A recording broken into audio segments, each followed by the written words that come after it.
Now,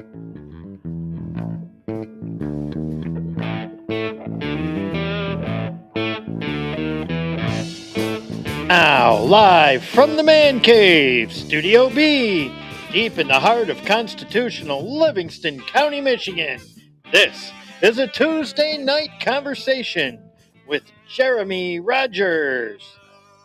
Yours truly, Larry Parsons. This is My Brain. Now your host, the man that puts this show together just so we can blow it up, Mr. Jeremy Scott Gibbs.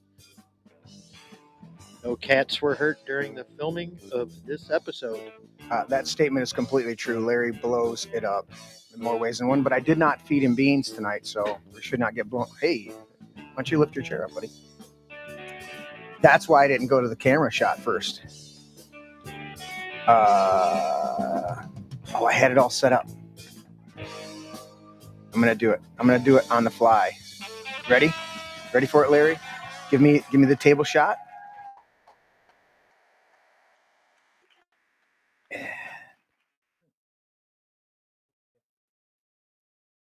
I got table shot. And here we go. Look at that. Look at that shot. Oh yeah, buddy. Look at that. Beautiful. Welcome, Jeremy. Thank you, Jeremy. Is your pack on? I turned it on. Is it working? You know what? I did not hit the mutes. That's why. You're good. How about now? Yeah, it's great. Now it is great.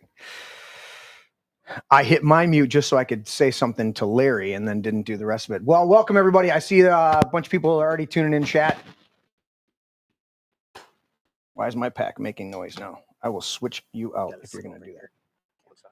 Oh, you want me to sit over here? Yeah. Yeah. Get you in there. Yeah. You can just go a hair more to Larry. Yep, a little closer this way. There we're good. Can do.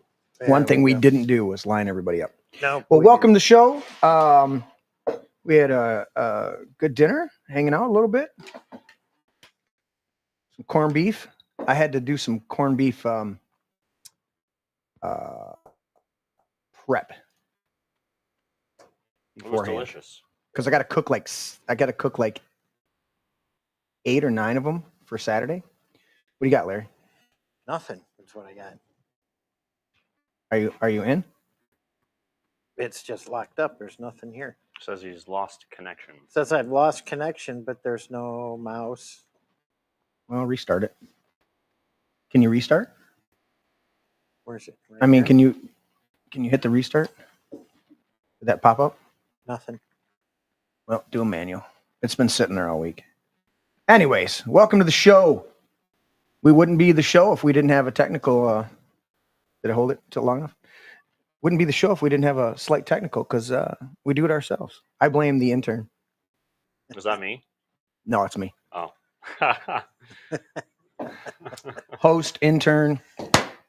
It's generally my fault. But welcome. We're going to get into some January 6th stuff tonight. I wore my Trump Molan Labe, or my flag Molan Labe, I guess. Roman standard. But yeah, we're going to get into it. But I got to do the disclaimer as soon as Larry figures out what's going on over there. Yeah. Well, we're just I'm going to do my waiting for disclaimers. everything Let's do this. I did not pull one up of grandma reading, so I will just do this ourselves. Are you able to hit buttons over there, Larry, or no? No. You got nothing. Okay. I'll be switching over here. Notice this podcast is raw and unfiltered and completely politically incorrect. We say Merry Christmas, the Pledge of Allegiance, especially the part about one nation under God. We thank our troops for their service. Thank you, Larry, and those in the audience. We only recognize 2 genders. One dangles, the other one does not. As adults, we enjoy adult beverages. Cheers. Cheers. Dr. Pepper. Dr. Pepper.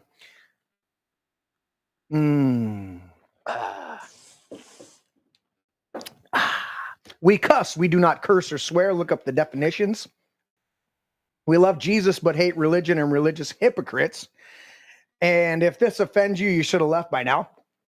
The F-bomb is on the table and getting warmed up. There we go. And I didn't switch cameras, so nobody saw me do that. I'll do it again. I'll do it again, Larry. Right here. The F-bomb's nice and warmed up. There it is. F-bomb. and nobody's got to use it yet, so we're good. There you go. So there's that. And are you up and running yet, Larry? Yeah, let's take a peek. Oh, I thought I had it. It's written right there. Oh, It's written right there, so you can get into it. now I know. Okay. I'm going to do this. Wondered what that was. I'm going to have you. You know what? Since you're wearing your Rush Limbaugh shirt tonight, Yes, sir. I'm going to have you go ahead and read a Ronaldus Magnus. Ronald the Great. Yeah, I'll have you go at that one. All right. Freedom is never more than one generation away from extinction. We didn't pass it to our children in the bloodstream. It must be fought for, protected, and handed on for them to do the same. Ronald Reagan. That was not my best. I feel like It was a cold. It was a cold read. It was a cold read. You want to do it again? Let's do that again. You want to do a cold read? Freedom is never more than one generation away from extinction. We didn't pass it to our children in the bloodstream. It must be fought for, protected, and handed on for them to do the same. Ronald Reagan. Ronald Reagan, the giver. Very nice. That My was second favorite president, after Donald Trump. Donald Trump. Well, that makes sense. All right, Larry, I'm going to give you a new one tonight. A new one. A different one than you normally do. There you go. A well-regulated militia being necessary to the security of a free state, comma, the right of the people to keep bear arms shall not be infringed, period. That is the Second Amendment to the United States of America. It was gifted to us on 12/15/1791. It expires when hell freezes over. And you pry it from my cold, dead hands. And I don't know why, but Democrats have a real hard time understanding that. I mean, it's simple. It is very simple. It's a statement. It's so simple. A well-regulated militia is necessary to the security of a free state. So it's telling all the states, hey, you need to train up a militia. And get this, the right of the people to keep and bear arms shall not be infringed. Infringed is a cool word. It means not to be encroached upon.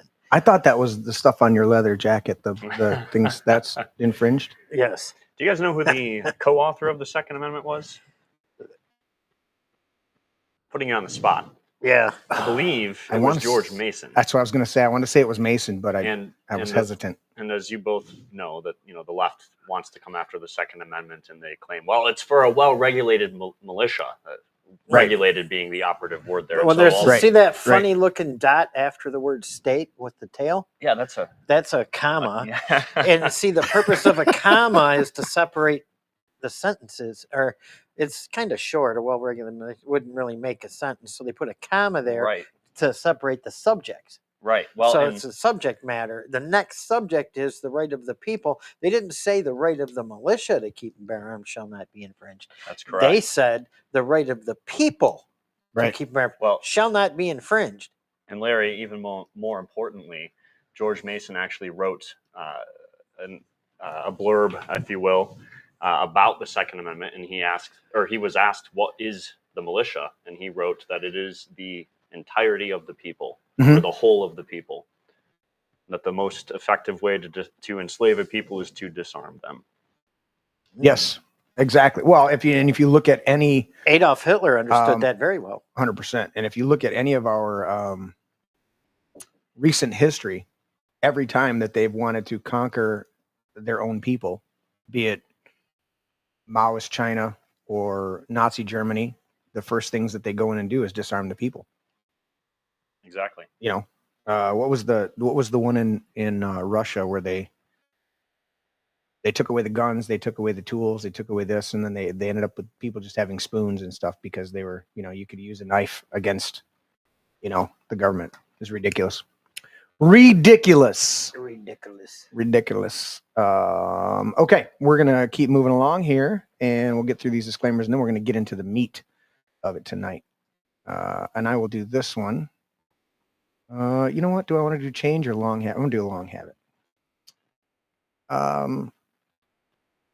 A long habit of not thinking a thing wrong gives it a superficial appearance of being right and raises at first a formidable outcry in defense of custom. But the tumult soon subsides. Time makes more converts than reason. Thomas Paine, Common Sense, 1776. The pamphlet that was the final spark in the Revolutionary War. And then we read this one together, Jeremy. I did not prepare you for this. All right. Larry? Never apologize and never explain. It's a sign of weakness. And we don't have the button to push over there. But normally we push that and we hear Marjorie Taylor Greene saying, yes, but I will not apologize. I love her. I do. Now I just have to. Dude, she's a badass. I can't find my controls. All right. In the browser. Did you find it in the browser? Wait a minute. Oh, come on, Larry. Oh, there we go. There you go, buddy. You got him? Okay. I can screw up everything now. The left are the real Hitlers from John Bovey there. That's true. What a president. Hey, you guys are blowing up the chat in there. Make sure you hit the thumbs up. I once read the 25 points of Nazism on this show. Yeah? Remember that? Vaguely. Did anybody tell you that they did not see that coming? Yeah, there you go. All right, Jeremy. Any disclaimers you need to give? Anything that would get you in trouble at work? Or No, not you're good to go? I'm good to go. All right, then we're good with those.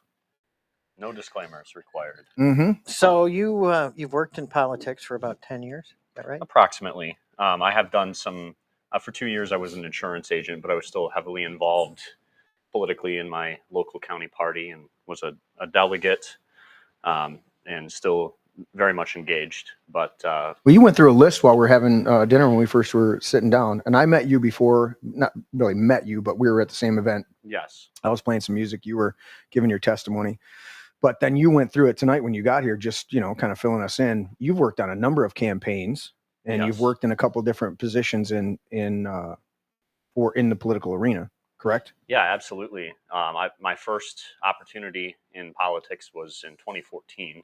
I met a great guy by the name of Gary Glenn. Okay. And he was running for the Michigan State House of Representatives. And actually, I met him in 13. And he gave me the opportunity to be his campaign manager. I was still wet behind the ears, I think they say. I was 19. And he gave me a shot. And I'll forever be grateful to him for giving me the opportunity to work with him and learn from him. And he was a wealth of knowledge and information, and he himself had managed probably 36 different campaigns over the course of his career. So he was a wealth of information and knowledge, and it was a pleasure and a privilege to work for him. He did win that election. At the time I was in college. Okay. So I'd started with him in 13, worked on his campaign through the primary into 2014. And after he won the primary, that was the race in the district at the time that he was once you won the primary, then you won the primary, you were in. Going to win the general election. So I decided my classes had started back up in college, and so decided I needed to prioritize those, and left the campaign after we had won the primary in August of that year. Okay. So that was my first go around, and it was absolutely fantastic. I learned a lot. I probably was a little too young to do that job. I say that because I don't know that I had the maturity level at the time to you'd have done things differently if you'd gone back to it. Yeah. Mostly I was not prepared for the amount of time that it required. Okay. I'd worked a full-time job before, 40 hours a week, but this, we're talking 60, 70, sometimes 80 hours a week. And this was a paid position? Summer, yeah. Okay. Salaried position, 1099 employee for 3 months during the summer. So salary position. I love salary positions. Yes. Because they give you, here you go, here's your salary. And then we expect you to work twice as much. No, not so much. Okay. So you worked there. Yeah.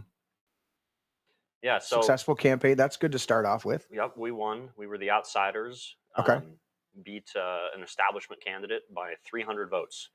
We'd lost Midland County by 100 votes. That was the bulk of the district, but there were a few townships in northern Bay County that were also in the House district, and we won Bay County by 400 votes. So ended up winning that primary, a highly contested primary, by 300 votes. And after that, I focused primarily on school. I was studying history and political science at Central Michigan and graduated in 2017 with my bachelor's degree. And of course, through my time at Central, I was involved with both the college Republicans on campus, and then also I was involved with Young Americans for Liberty. I'm sure you've heard of it, or perhaps you've heard of it. Yeah. So I was still very active and engaged, and following things politically and volunteering where I could. Okay.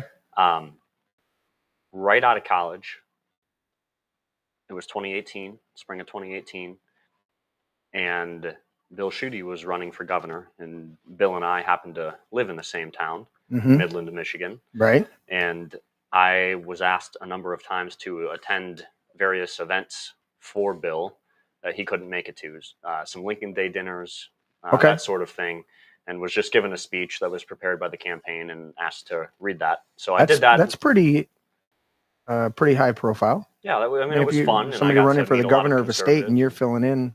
Yeah. That's pretty cool. That was a lot of fun, and it was a great opportunity to meet people. But because I did that and did what I said I was going to do, and I showed up, I didn't blow it off. Actually went there, did read the speech. And being consistent and showing up makes a big difference. It does. And so because of that, in the spring of 2018, I was offered a full-time job on the Schuette campaign. Okay. So I took that and worked for Bill through the primary. And once he won the primary, what typically happens is campaign staff usually gets shifted over to state party payroll. So I ended up working along with most of the other staff from the campaign for the Michigan GOP through November. So of course we know how 2018 turned out for us in Michigan. Nothing to see here, people. We don't need to mention Big Gretch or anything, but or Stretch and Gretchen. Yes. My friend calls her, what does she call her? What does Tisha call her? Shit smear? Whittler. Whittler's a big one. Yes. Larry has the meme with her with the mustache. I do. Whittler. I have the T-shirt. He has the T-shirt. Yes. So a lot of political involvement. What's your passion about that, other than having common sense and thinking for yourself? What draws you to the Republican dynamic? Well, I was influenced pretty early on in life by my grandmother, who listened to Rush Limbaugh on a regular basis. You know, had the shirt, and so I grew up listening to Rush, and my family was very conservative. My interest initially was really not in politics; it was in history. But of course, what you were going to school for. Yeah, and the more you study history, the more you realize that it's really, if you're studying history, you're also studying economics and politics. And so I think there was a natural progression of my interests in history to, as I got older, to paying more and more attention to politics. And probably the first time I really started paying attention was in 2008, when McCain and Obama were running for president. There was a choice. So that was quite the choice.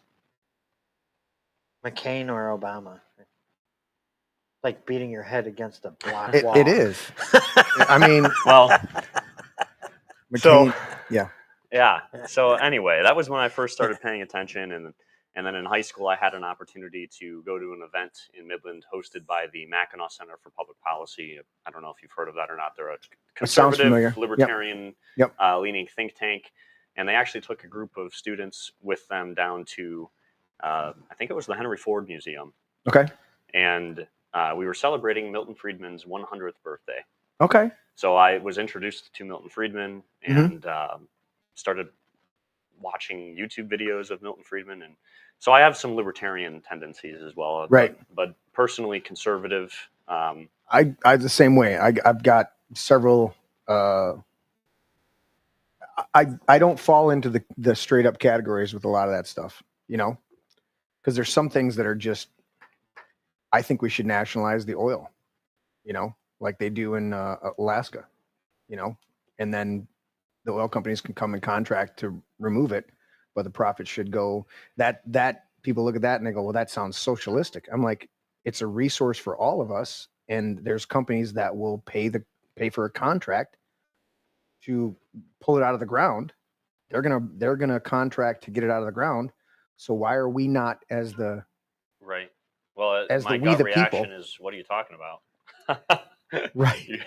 Well, it's the the Alaskan model type of thing. But I'm saying along that line, a libertarian or I don't fall into every one of those Right. categories of like, all right, this is conservative, this is the way we got to do it. You know, Right. it's like I think there should be less criminalizing of I think that the war on drugs has been an absolute failure. Well, so there's something we can agree on, and Yeah. if you legalized all drugs, you would put the cartels out of business overnight and give opportunity for the government to regulate it, tax it. And many countries, I think, have done this. The Netherlands being an example. Yep. And look at what happened just with the states pushing back against the Fed, because I mean, marijuana should never have been as Schedule 1. Right. You know, and they did that largely because of, well, you're in Midland, Dow and DuPont putting synthetics out there to compete with the hemp products. And then by doing that, they said, well, we've got to outlaw all marijuana. There's a huge difference between commercial hemp production Right. and marijuana plants. And I mean, Henry Ford made a whole vehicle out of hemp that ran on hemp seed oil. You know, all the fibers, all the stuff, other than the actual engine.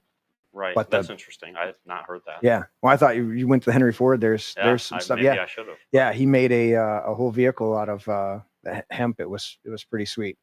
But you can make it into, hemp is one of the only things that can be made into silk other than silk. Really? That fine. Yep. And you can make it into plastics, all sorts of plastics. Yep. And then when you're done with it, you can take and put it in a blender, grind it up, throw it in your yard. Yeah. And as long as they haven't added anything else to it. So Right. it's a superior product all the way around. You can grow 6 times the amount of paper, which our Constitution is on hemp paper.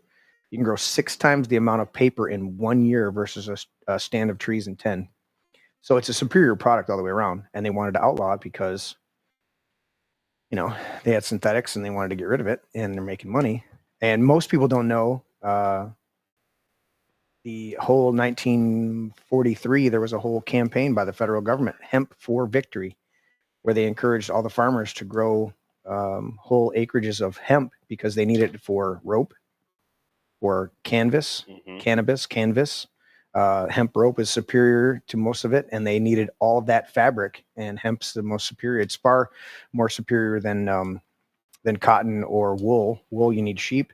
Yep. Cotton rapes the land of nutrients, whereas hemp, whatever you don't use in the production of the fabrics or whatever you're using it for, can be mulched back in and turned back into the ground and actually replenish the soil. In fact, and then I'll get back to you, they have done tests over in Chernobyl, and one of the things that they actually are keeping this secret, but I've watched a number of documentaries on it. They walk into Chernobyl with their Geiger counters, and they're not getting any readings because they've gone in and planted hemp through there, and it's one of the only things that absorbs the radiation. It's quite wild. So unless they're faking us out on that, but well, who knows? I mean, it is on the internet. So there's that. What's Dale saying over here? He said he also made a soybean car, and he grew soybeans at Ford Road and Greenfield. You're right, buddy. He was very interesting. Henry Ford actually enlisted. They say he had Hitler on his wall, and they vilify him for that and say he was racist, but he was working directly with George Washington Carver just before his death and wanted Carver to move to Michigan to work with him because he wanted to develop, because Carver is the one that is the reason we have peanut butter. Yeah. 1,000 ways to use the peanut. George Washington Carver's a brilliant man, and they wouldn't let him into a white college. So he started, I think it's Brown is the one he started. But George Washington Carver says, well, you don't let me into your university or we'll start our own. Yeah. Brilliant man. But Ford worked with him and wanted to do a whole bunch of stuff with, not only he was doing the soybeans, he was looking for all these alternatives to do these products. And then that gets swept away because of money. So, we could go down the road of historians. Sure I could. love history, dude. I love history. Yeah. Well, if I can just jump back in ahead. for a second. So after the Shooty campaign, I was a precinct delegate. I worked for 2 years for my state senator, Senator Jim Stamas. He was chair of the Senate Appropriations Committee. I worked there for about 2 years. And then in 2020, we had another presidential election, of course. And I believe that one was. Anyways, you don't have to whisper that, but well, so I was elected as a national delegate actually in 2020, and was going to be going to the national convention. And unfortunately, we all know what happened in 2019, 2020 with COVID, and the fake the pandemic. Yep, and so that was canceled. I didn't get to go, so I was bummed about that. But I would be too. It is what it is. Yeah. And then after leaving Senator Stamas's office, I took a job as an insurance agent. Okay. Looking for a little bit of a change of pace and an opportunity to try and make some more money. Right. I'd recently gotten married at that time and had a baby, and so was looking. It tends to happen. It is interesting how that works. I mean, it cracks me up when they go, "We're trying to have a kid." What were you doing before that? Just having sex? I don't understand you. Anyways, continue. Yeah. So, so I worked in insurance then for 2 years, and sort of in this time period is when the story of January 6th, of course, happens. And so we can get into that right now if you want, or if you wanted to go a different way first. No, let's do that, because I wanted to ask you. Right into that. Did you go to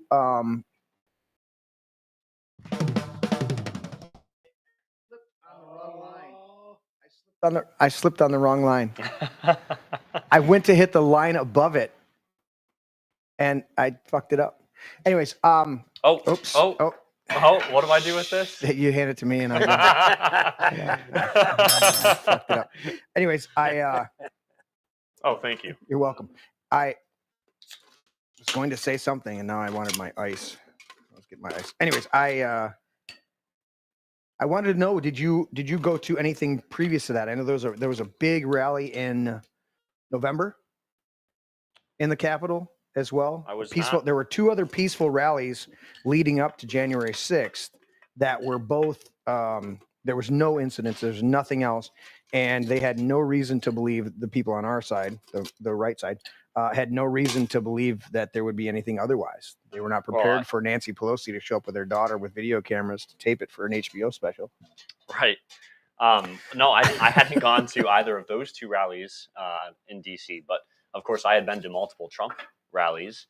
And of course my experience was always that they were very peaceful, patriotic events. Yeah. And very safe. 100%. You were with lots of people who love their country and love each other. Even if you didn't know, you go to a Trump rally and you meet all kinds of people. Dude, they're the nicest people you've ever met. You're standing in line for a couple hours, however long you're there, or some people get there real early. And fanatics, Larry. And you get there and you're just hanging out with people. And it's like, it's really cool. It's fun. You meet so many cool people. Well, and actually, I should also throw in there, I forgot to mention that in addition to all the jobs I just listed, I also ran for city council in the city of Midland. And in 2018, I ran at the same time that I was working for the Schuette campaign and then for the Michigan Republican Party. I was running for office, and I lost that year in the most Democrat district, or not precinct, the ward. It's a ward. In the city. We have 5 wards in the city of Midland. Okay. I was in the most liberal ward of the city of Midland, and I lost by 28 votes. Wow. So I decided I was going to run again. And in 2020, I ran, and I raised more than quadruple what I raised in 2018. As far as campaign fundraising goes, and ran my campaign like you would a campaign for state representative, but just on a smaller scale. I did mailings. I did robocalls. I did digital advertising. I did interviews with media, podcasts, and knocked on doors, of course, and the whole 9 yards, and lost by 11 votes. Now, interestingly enough, I went to bed that night, and I was up pretty big. Oh. And I went to sleep, and I woke up at like 6 in the morning, and the absentee ballot dump had arrived, and I lost by 11 votes, and it was so close. It was less than half a percentage point. I was encouraged, and I probably, even if I hadn't been encouraged to do this, I still would have. I asked for a recount. Right. So I did a recount, and I ended up picking up 3 more votes, and my opponent picked up 1. So I narrowed that lost from 11 votes to just 9. What was the total votes? It was just over 2,700. I don't remember the exact number, but like 2,700 and maybe 75 or something What like did that. we have? We had a school board member lose by 18 votes. They recounted, and he won by 4, 4. something like that. Yeah. That was Greg, right? Yes. Something like that. I don't know if the numbers are right, but that's what happened. It's crazy. 2,700, Yeah. Yep. and you come within, It was like a quarter of a percentage point or something like that. That's wild. Yeah. That's wild. What's But this? you know what they say? What? Close only counts in horseshoes and hand grenades. This is true. Very true. So didn't win those two. No. What's the status of that? It's a hugely. Why are the cities? Why do they tend to be these blue meccas that people just flock to? It's amazing to me that they. Why can't we have a city that's? You would have a thriving, awesome city if it was run by. Put it in the category of Republicans, but by conservatives who are. You would have it thriving. The taxes would be low. The businesses would be thriving. The people would be safe. You would have all of these things, and instead, our and you'd cities eliminate rent controls, and all of a sudden they become more affordable. Also, 100%. And you wouldn't be trying to push green agenda bullshit in there. You'd Right. you'd be, what's going to be the most efficient, and how do we do this? And you're going to cut that, and you'd have all these incentives for people to come there. And it's somehow these leftist Democrat assholes But get in I there just got to know. and stink the though, place up. I have this question, and I just got to know. When you were at January 6th, there's all these patriots. They're all waving flags. Donald Trump is up there speaking, and he says to go forth and protest peacefully and let them hear your voices. peacefully and patriotically. Yes, peacefully and patriotically, and let them hear your voices. Right. Did you get a subliminal message that told you to be violent and cause trouble? No, and I'm not 100% certain as to the timeline of events that day because Trump was still speaking and there were already people at the building. And I'd have to double check the official timeline. Who knows what really happened. Right. The official timeline may say something that's not even true. Well, and I even correct the way Larry recounted it and then let you continue. He didn't encourage them to go. He said some people are already making their way to the Capitol or to the Capitol building, so please do it peacefully and patriotically. Was more a more. Those are I never important heard, words. I didn't Peacefully hear and patriotically. You didn't hear a speech. That portion of the speech I had already left. See, that was part we'll of it. We'll get to why, because there's an interesting story okay, there. yeah.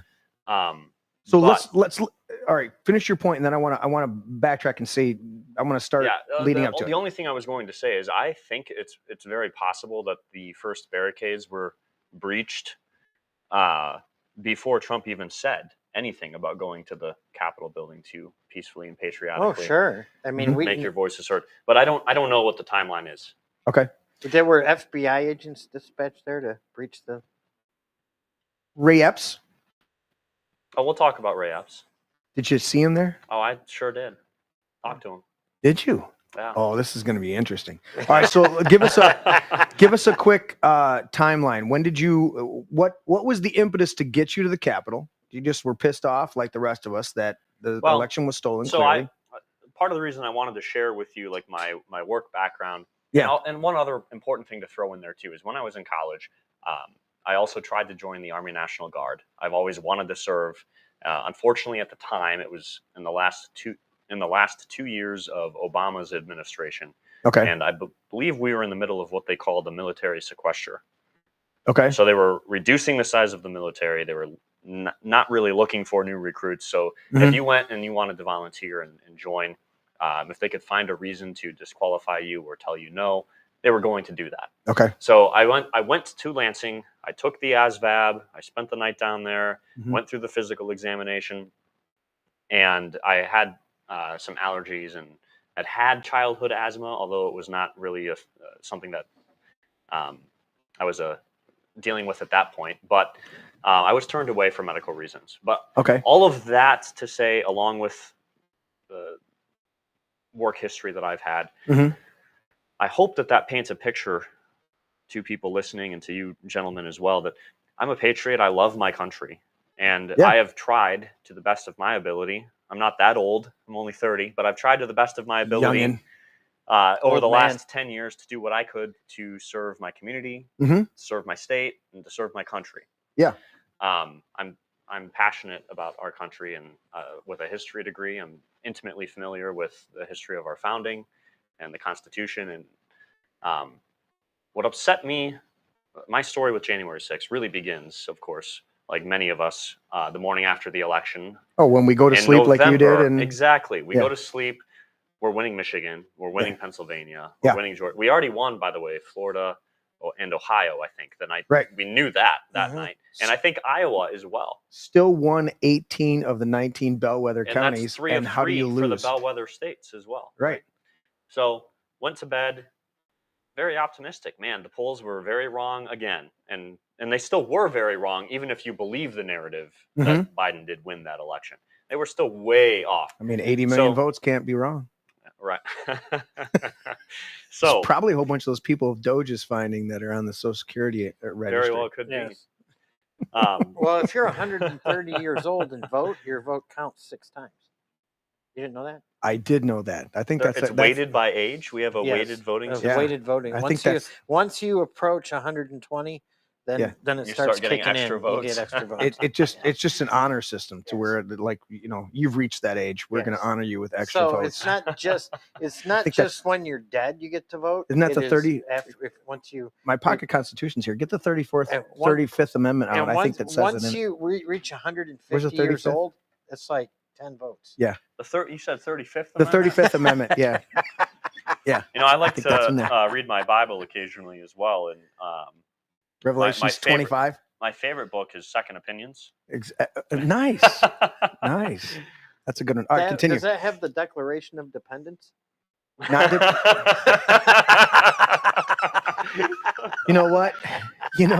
They've taken that whole little phrase and provide for the general welfare into being the whole welfare. Declaration of Dependence. The Declaration of Dependence, the welfare system. Continue. So- You're a patriot through and through. Yeah, love my country Mhm. and studied history. In fact, I was even a reenactor. I reenacted the Revolutionary War for, 5 years or so in Okay. high school and even into college.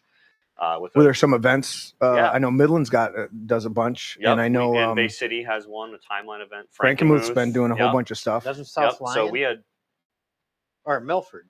Milford. there was did. one in Kensington, Okay.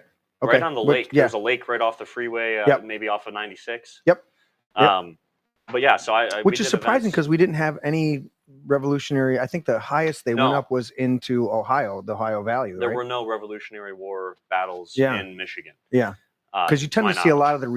of the reenactments in, Well, Gettysburg, Lexington. right, and those are Civil War battles, except for Well, Lexington, but right. Gettysburg is. Well, yeah, Yeah. but we had the War of 1812 here. that also, yes, that did take place in. That's where the Michigan. famous most. It amazes me because you didn't have. When did the canal go in? When did the Erie Canal go in? Man, that's a great question. I want to say that's late 1800s because Late, if only we had a magical box that we could You know, ask. The but- War of 1812. Are we going to take bets? Do you guys have? Let's pick decades. Do you have a I decade? can't you because think I that studied the Erie Canal was built. I can't because there's a whole huge theory that it was not dug at the time they say it was, that it was just rediscovered. Well, okay, then let's just say this. According to the official According to the official. records. Okay. Pick a decade. We know it's 1800s. Erie Canal. I'm going to say, I think it's around the 18. It was part of the 1830s. Industrial Revolution in the 1870s. I think it was the 1830s. I think 1830s? I think you're closer. I'm going to go with the 1840s. Okay, so you're So both let's find out. pre-civil. Now, Okay. was Toledo used to be a part of Michigan? Was that over the War of 1812? Wow. We're all wrong. Are we? You were the closest. 1825 it was completed. Wow. Okay, but it was still prior to the War of 1812. 1825, 1812. Just doing a little math. 1812 was before 1825. That's what I'm saying. Yeah. It was still So not. it was still prior to that. Yeah, I said that wrong. Yeah. It was after that. Yes, the it was war. after the War of The war 1812. was prior to that. Is what I meant to say. And my whole point on that was we had John Paul Jones. Yep.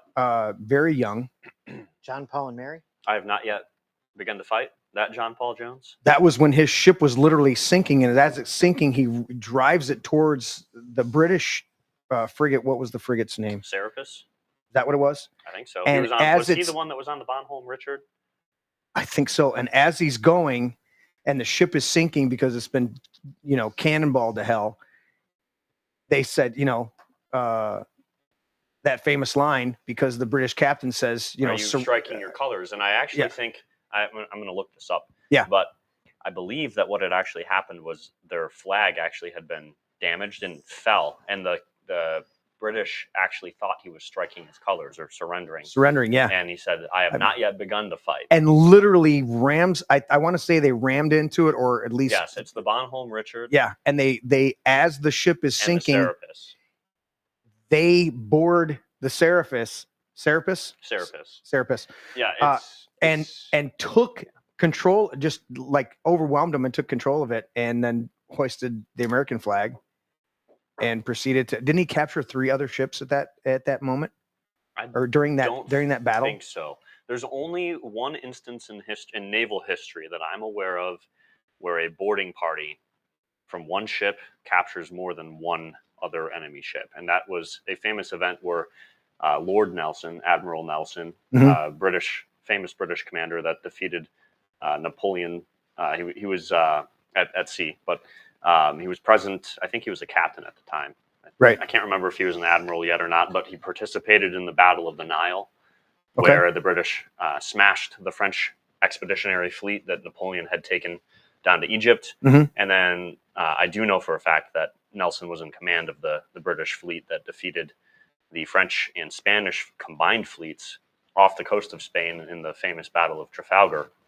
But at one time, when Nelson was a captain of his own of a British ship, he pulled alongside an enemy ship, boarded it, captured it. But in the process of capturing this first enemy ship, a second one had pulled up alongside of the enemy ship to reinforce them and try to help them. And Nelson's crew actually took over the first ship and then boarded the second ship. And it's a feat that has never been duplicated in naval history, and they call it Nelson's Bridge. Okay. That's wild. No, what I was thinking of, that's an awesome story, but I was thinking of during that same naval battle, not necessarily that John Paul Jones this particular battle was a one-on-one ship engagement. It was a brand new British frigate, the HMS Serapis, Serapis, fighting the Bonhomme Richard, which was an older French. Well, that's the interesting thing when I went down that road of the Erie Canal, because you have the Niagara Falls. You're not sailing a boat, up the St. Lawrence Seaway into here. You're building it in Michigan, or in the Great Lakes. Right. Probably the British ship was built up in Canada somewhere, I would assume, or at least on the Canadian side. Which British ship? The Serapis. No, that was built in England. How did they get it up there? This battle that we're talking about with the Bonhomme Richard, wasn't that on Lake Michigan? No, or Lake Huron. There's a different battle you're thinking of in the War of 1812, I think. But in the Revolution, the Bonhomme Richard was on its way back from France. That's why you're the historian. It was a gift from France to the United States Navy. Okay. On their way back, they encountered the British frigate, the Serapis. I think it was either in the English Channel or very near the British Isles. Really? Yeah. I was way off in my location. There was a battle on a whole lake up there in Lake Champlain in New York. Yeah. Is that and then there was a battle of, I think, Lake Erie, where Matthew Perry. That's who I'm thinking of. Matthew Perry and I think his brother was Oliver Perry. One of the two. Yeah. I always confuse which one it was, but one of the two is the one who famously led a fleet to Japan and opened up trade for the United States with Japan. And then the other brother, I think, was the one who was the hero, I think, of the Battle of Lake Erie. And they basically they each had built their own ships on Lake Erie, literally just Right. built them in a few months, and very small vessels. Some of them only had 1 or 2 or 3 guns on board. The very small ones are called gunboats. Really, it was maybe 1 or 2 kind of masts. like your buddy and I, taking his sailboat, and A you sloop. and Larry here taking their sailboat out on Saginaw Bay, and putting a little, maybe 3-pound cannon on board and shooting at each other. Actually, I have been out on the Saginaw Bay many times. Yes. Yep. Yes. So walleye fishing. All of this to say, I told you we like to have a conversation or ramble. Yes. So that's why I keep notes. So I even was a reenactor, and we that's awesome. Participated in reenactments all over Michigan. But then, of course, we also made our way east. We did go to New York State and participated in, I think it was the 235th anniversary of the Battle of Oriskany, and that was the largest reenactment I had been to. There were 2,000 reenactors. What were the Michigan regiments? We had Michigan militia that came during the right. I don't think during the Revolutionary. No, Michigan wasn't even a territory at the time. Wasn't a territory? At the time, it was French territory. It wasn't British. It was part of, I think, the French territories. Okay. That's I'm trying to think. I'm not as much of a not as knowledgeable on. Because my family's from the UP, so there's a lot. It goes way back. Yeah. And so you automatically think of things being established. But what was, I guess Michigan became French because Michigan became a state. There's a statue of Father Marquette, right? Yeah, correct. On Mackinac Island, and the Bishop of Baraga. Yep. Michigan became a state in 1837. 7, I think, is correct. Yeah. Okay. So so it wasn't maybe 37 or 38, but I think. So we definitely had Michigan militia during the Civil War, but not during Revolution. Not during the Revolutionary War. But the regiment that I was reenacting with, we were portraying the 1st New York Regiment. Okay.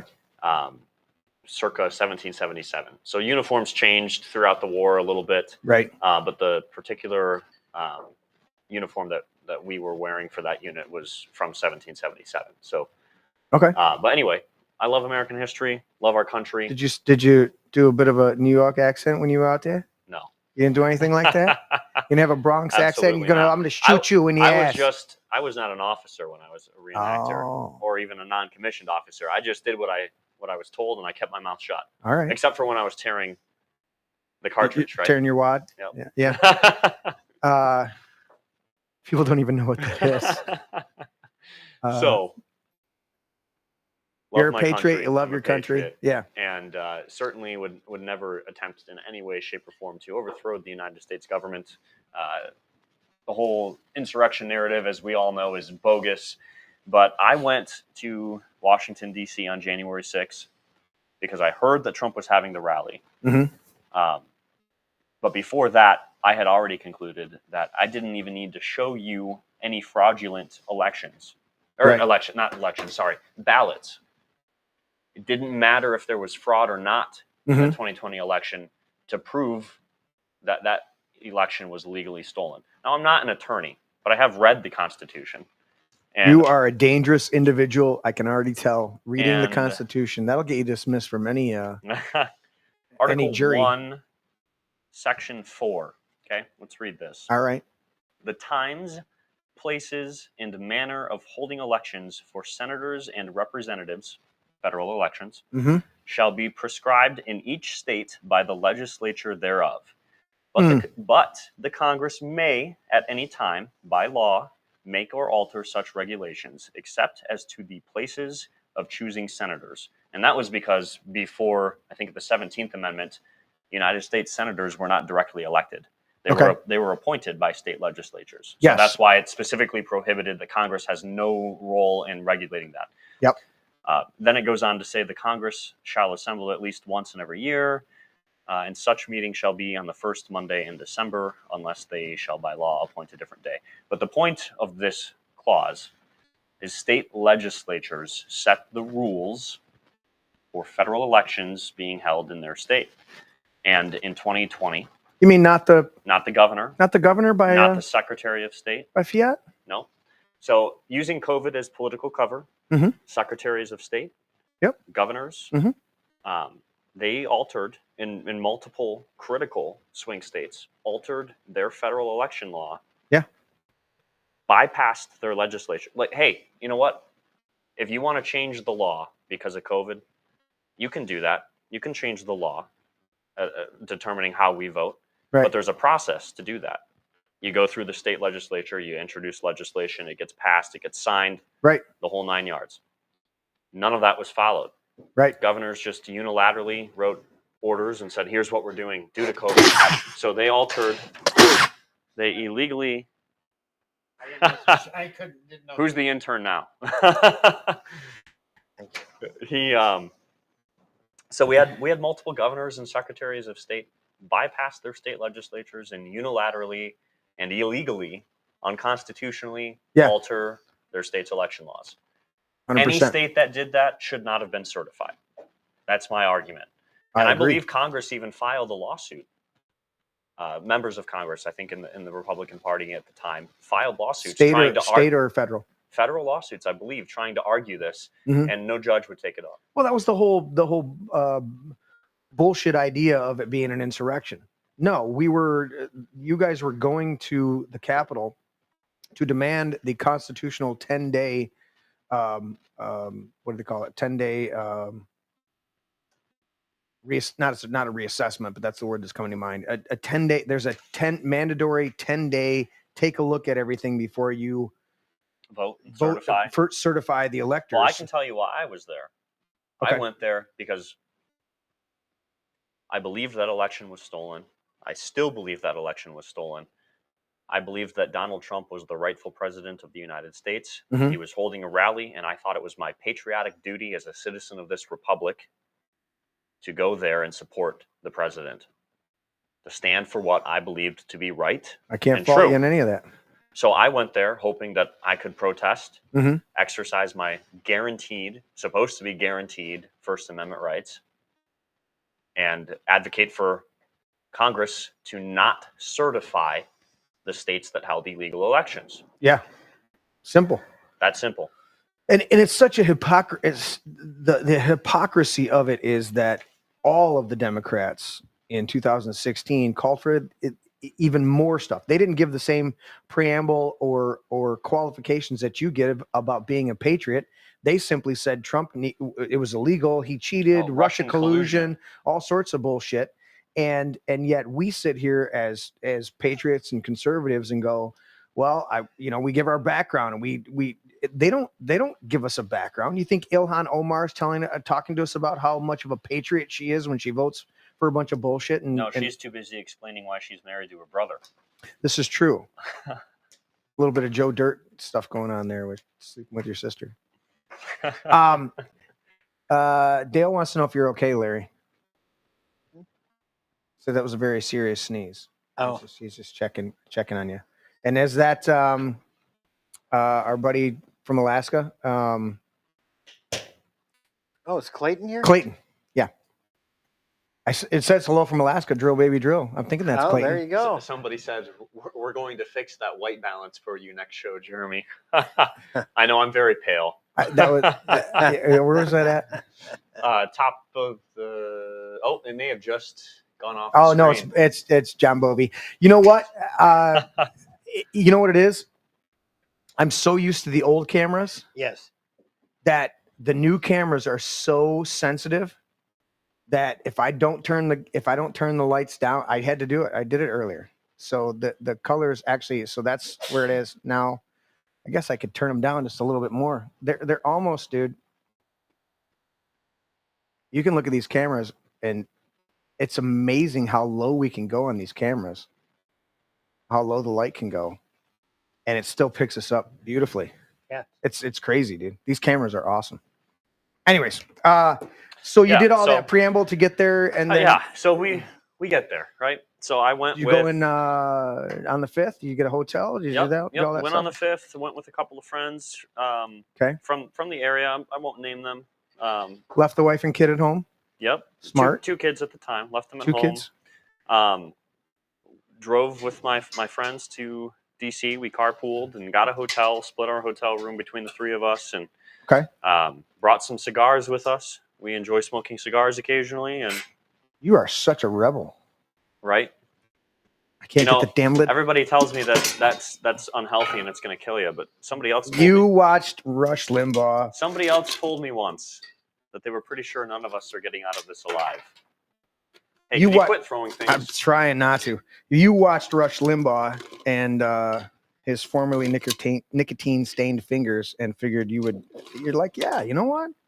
A nice cigar. On my bucket list when I was younger was smoking a cigar with Rush Limbaugh. With Rush Limbaugh? Unfortunately, that will never happen. But I enjoyed very much when he got the Presidential Medal of Freedom. Yeah, that sent the libtards over the edge. I remember that. And night. I don't they were melting down all over Facebook. I don't think Trump warned him at all. Oh, no. I've read about this, and he was warned because they had to get permission from his doctor for him to travel because he was in such rough shape.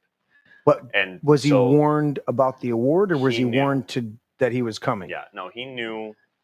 From what I have read, Rush did know going to the event that night that he was going to be awarded the Presidential Medal of Freedom. Okay. Now, maybe of course, I read this on the internet. Who knows? But just looking at his you read his it on reaction, the internet, it's true. Yeah. Of course. Just like you can read about me on the internet too, and of course it's true. Oh. Yeah.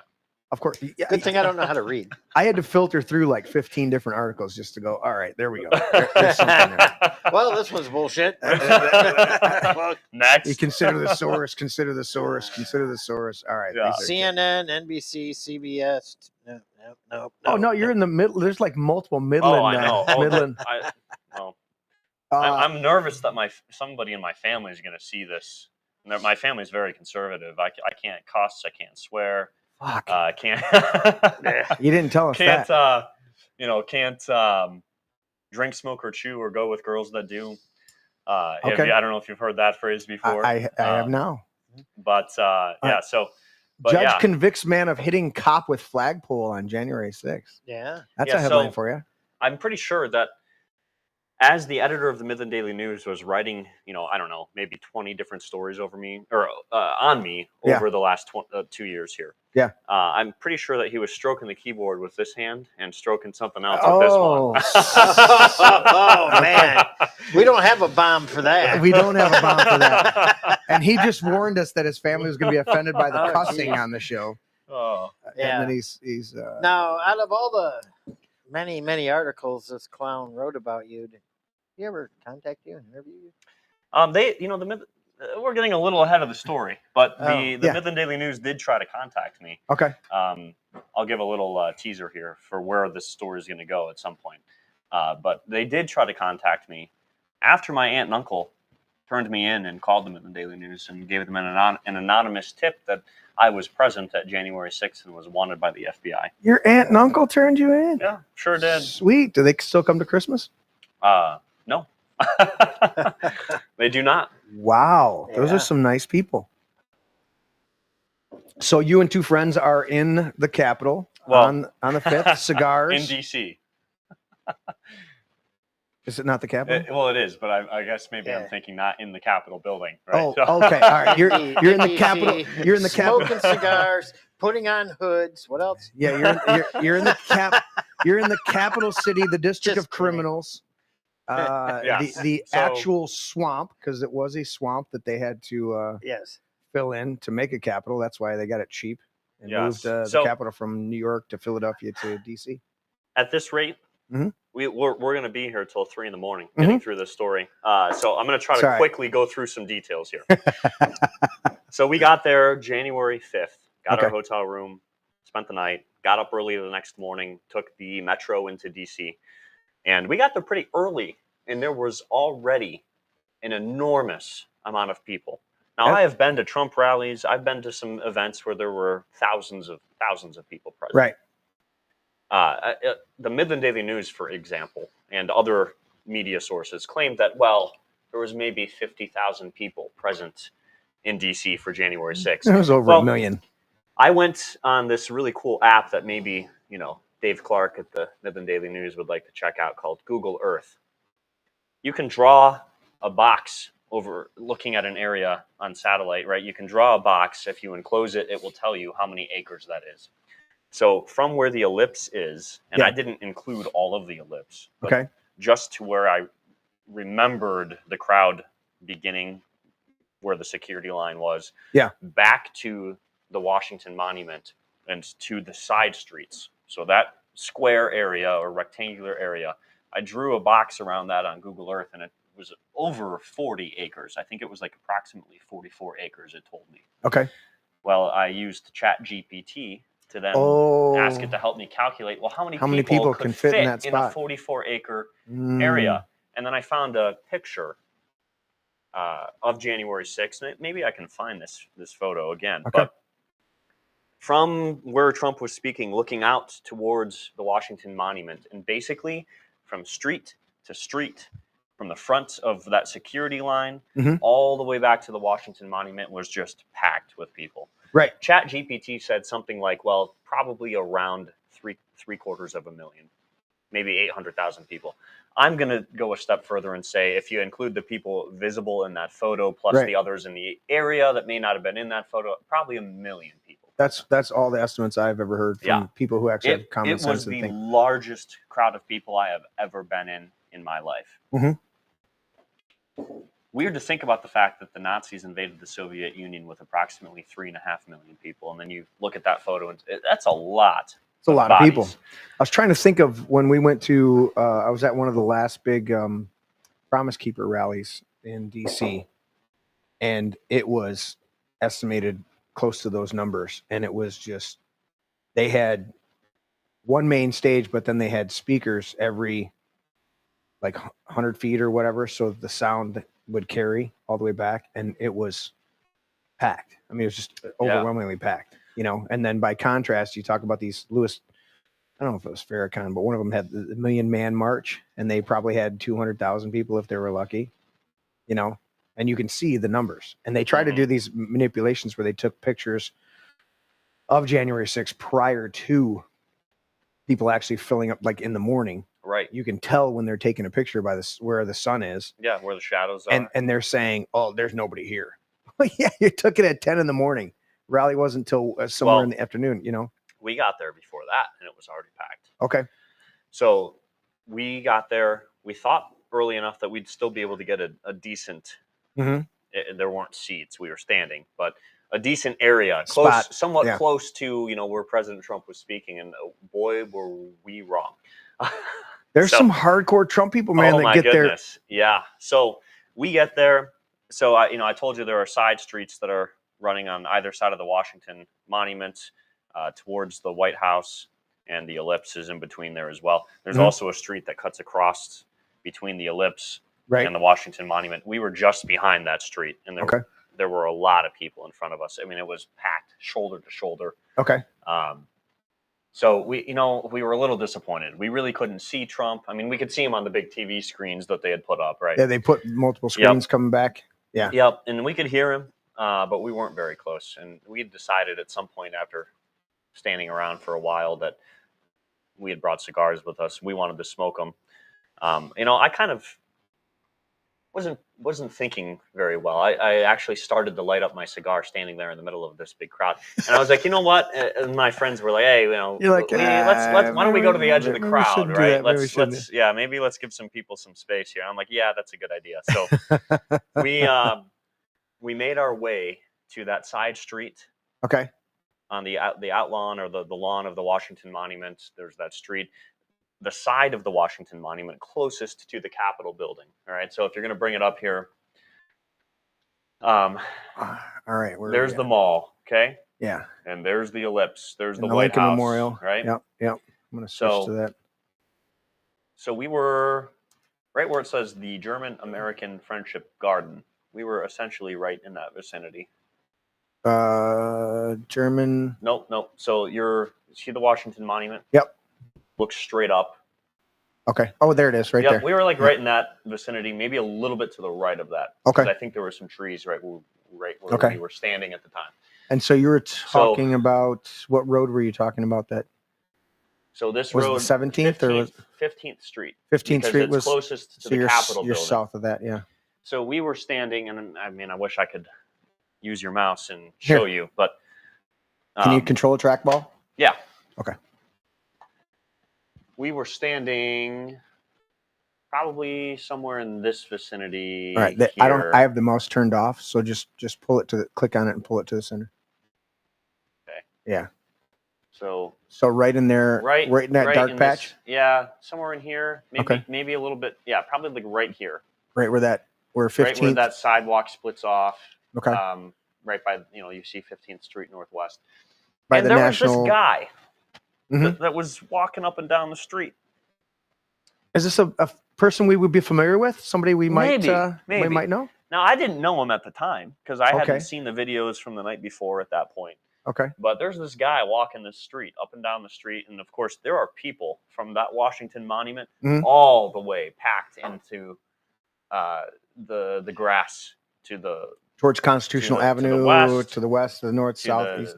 To the east, and Yeah. I think to the south. I think the White House is the south side, I Here. believe. But I mean, just tons of people, but all packed in there, all the way up against 15th Street. Okay. And Did they shut traffic down? They did. During that time? They Okay. did. So you could walk on the street. There were no cars, but Yeah. this guy's walking the street and like telling people, "Hey, Trump's we got to going to go be speaking." into the Capitol. Didn't say that. Said Trump is going to be speaking at the Capitol building next. You need to head there now. Oh. So my friends and I, of course, disappointed as we were with how far away we were from And ready President with a Trump, with and a smoking cigar. cigars. Well, yeah, we can walk and smoke our cigars, and Mhm. so we start making our way. If I can, Just drag it wherever you want to go. This way, Okay. towards the Towards the Capitol Capitol. building.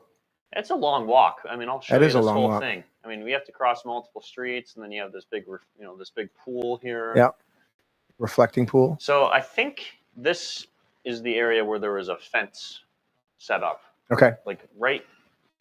And they already had scaffolding set up. They already had permits. Yep.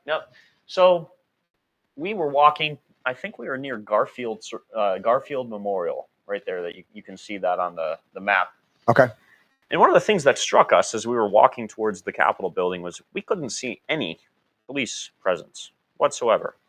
And the reason we were specifically looking for police at that time was we needed to use the restroom. Okay. And there were no restrooms. No porta johns? There were back at the event, like a mile and a half away. But none here at the Capitol. But none here at the Capitol. No public restrooms we could find anywhere. So we did eventually find, I think, 2 officers and asked them, where could we go to use the restroom? And I think they sent us to the far side of the Capitol. There's a metro station. I don't know if it's Central Station or what it's called. Mm-hmm. Union Station. So we went to Union Station right here. Wow, you guys walked. Okay, we walked all the way up here. 7-8 blocks? Maybe 3. It looks. The blocks are big though. Okay. Yes. So then we got coffee. We used the bathrooms. We got some coffee. Okay. We made our way back to the Capitol building. At this point, we're over. You're coming in on the backside now? On the backside now, on the east side. Okay. So here's the Supreme Court. Right? Yep. I think. Yes. Yeah. Okay. Supreme Court of the United States. Library of Congress is just next door. So we're somewhere, I think, in this grassy area here. Is that the baseball field? Is that the softball fields, or is that just a park? No, that's just like some green area outside the Capitol building. I believe we were somewhere over here. Okay. There were already, by the time we got there, hundreds of people present, and more showing up every minute. We couldn't see from this side of the building, though, what was going on the west side. We were there for, I don't know, maybe an hour. Okay. Waiting, for Trump to come speak like we were told he was going to do. Right. And all of a sudden, a group of people are inside the barricade and making their way around this lawn here, around the Capitol building, and spilling over to the east side. So about that time, everybody else decided, oh, okay, we'll just step through this fence. It was basically bike racks put together. Right. And everybody that was on the east side of the Capitol building starts approaching these steps here there? that you can see. Yep. And the door that's right here is the Columbus door. Okay. That's a decorative door. It's not typically used. Right, because they're coming on the other side. Interesting to note, it is, I believe, the same kind of door that you would find on a U.S. Embassy building. It's magnetically locked, magnetically sealed. So it has to be open from the inside. Has to be open from the inside. I'm pretty sure you could probably take a bazooka to this door and you'd still have trouble getting through it. But you guys were insurrectionists, so you had techniques and skills. Right. Yeah. We brought mean, wooden flagpoles and to pry doors open. You know, how were you carrying the wooden flagpole and having a cigar? Did you guys like trade off? And you got one hand just for skills? each. Just skills to pay the bills. I'm just trying to put my, I'm trying to include all people, and I know leftists can't do two things at once. So I didn't know how Republicans do two things at once. Yeah, Larry, well, you've it's been amazing. Well, because I'm letting you talk. You're a guest. When I'm on guest shows, I'm more quiet because we focus on you. This isn't like a normal show. So I sit here and I run the board and I try and bring things up and add a little bit. He's sexting his wife. Look at his phone. Take his phone away from him. No. Okay, well, so back to the story. Basically, there's I don't know, maybe 12 police officers on those steps. Okay. And as people are pushing forward, you may not even be intentionally pushing your way forward. So not but the 20,000? The momentum of a crowd. Not the 20,000 National Guard that Trump asked Pelosi if she would like, exactly. or Mayor Bowser if she would like. Yep. Just 6 guys, maybe 6. Like 12. 12 guys. Maybe 12. Maybe a dozen. Baker's maybe dozen. A Maybe a Baker's dozen. Yeah. Okay. So bike racks. very little confrontation with police, if any, at that time on those steps. Some of the pictures I saw, they were ushering you in. That was mostly on the other side. The west side is where a lot of the action, if you will, took place. Come on. On this side of the building where I was, basically it was just a slow retreat by the police up the steps, and eventually they stood right up against the building. If you're looking at this picture of the Capitol building, they were on the bottom side of that little purple icon that looks like a camera. I think it is a camera. See if we can scroll into it.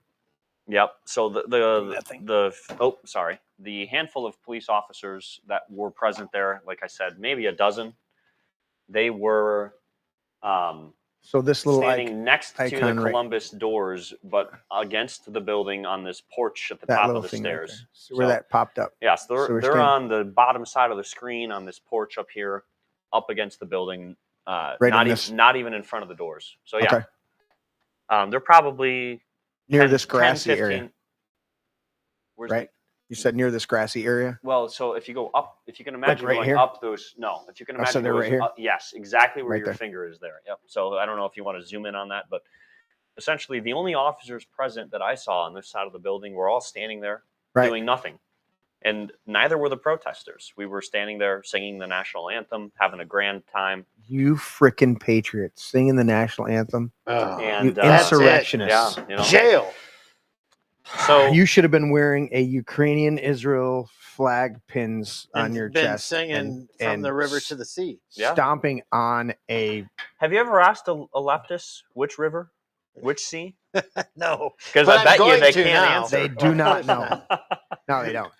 What river? The Nile? Denial. The Amazon? No, the Denial River. And we know that that on 9/11 there were some people that did some things. Okay, so yes. Unbeknownst to me, these Columbus doors were open from inside. I did go in the Capitol building. The doors were opened. I walked into the Capitol building. In fact, we do have a picture. Oh my goodness. That is, in fact, your full confession. That's you. Yep, that's me. And look at how riotous and violent I am. Is this the flag that you beat the officer with? Yep, that's the one that I smashed his helmet in with. Yep. Okay.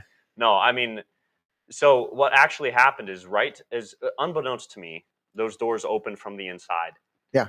And those officers were probably 15 feet away, maybe even 20 feet away from me. Okay. And there's a lot of protesters in the vicinity. So there were also a lot of people wearing helmets, tactical gear of various sorts. I saw a guy, and I can show it. If we could find the video footage, I could even show you. There's a guy that goes right by me. Okay. Full tactical gear. He's got body armor on. He's got a black helmet on. I actually thought he might have been Antifa when he walked by me because Did he he have a looked bike? a little bit out of Did he have place. a bike lock? Nope. No bike lock. Not that I can remember. But frozen coffee to throw at somebody, or frozen. No, I don't know. Those are maybe other he than that, a was. stack of bricks. I mean, those are their Maybe, three right, implements: a right. bike lock, a frozen Maybe. shake, and a brick. So maybe this guy was a Trump supporter, but I was a little skeptical. Wait, if he's wearing a matching black uniform with other things, I'm gonna say no. Okay, so that was where I was coming from, right? So this all happens in probably a 10-second period of time. So I see this guy walk by me. Yeah. I didn't know it at the time, but at the same time, the doors have opened from inside. Yeah. Within those same 10 seconds, the police were notified that those doors were being opened. No verbal warning to the protesters standing there. They threw a flashbang into the crowd right next to me. And Dude. Totally causes mass chaos, mass confusion. Of course. Because it's loud. It's scary. It's meant to disrupt and freak you the fuck out. Right. So these police officers are all standing in a line, right? Mm-hmm. They essentially do a 90-degree turn, still in a line, and they basically form themselves into a human battering ram for the purpose of trying to insert themselves between the crowd and the Columbus doors that have now been opened. So they throw the flashbang, they basically run into the crowd. And what I see happen in front of me is all of a sudden, flashbang goes off. Oh, hey, there's this guy in this black helmet in front of me fighting with a Trump supporter. So what I did, it wasn't hard. I wasn't looking to hurt somebody or assault somebody, but I basically, I've never been trained in how to de-escalate a situation. Okay. I just don't want people to get hurt. So right. I basically tap this helmet I see in front of me, hey, cut it out. Right. We're not here to fight, right? Yeah. We're not Antifa. We're not BLM. Not what we're here for. So you give him a little tap, and just let him know. It was probably a 35-degree angle, one-handed, by the way, one-handed. It's not like I'm sitting there with a baseball bat, bashing somebody over the head, right? 100%. Not at all. Turns out that was an officer. I did not know it. Did he have anything other than a pure black uniform? No identification. Not that I could see. From the perspective that I was in. Most police forces are required to have even the FBI has to put a vest or a jacket on that says FBI. I couldn't see anything. Now, it could be that there were protesters between me and that officer. So they didn't announce that they were going to flashbang the crowd. Which is actually legally required, by the way. Correct. 3 times. You have coming up, you have to knock on the door before you blow your door in. Did your wife get that notification? We'll get to that in a little bit. Yeah. They have to notify him. Anyway, all of that to say, essentially this incidental 5-second interaction with an officer that I didn't even know was an officer at the time. Didn't try to hurt him, didn't try to assault him. I'm just trying to get someone's attention and just be hey, cut it out, right? Right. So it lasts about 3 seconds, 5 seconds. The skirmish, the scuffle, whatever you want to call it, it stopped. Okay. The slight interaction. Yep. People are now working their way through the doors.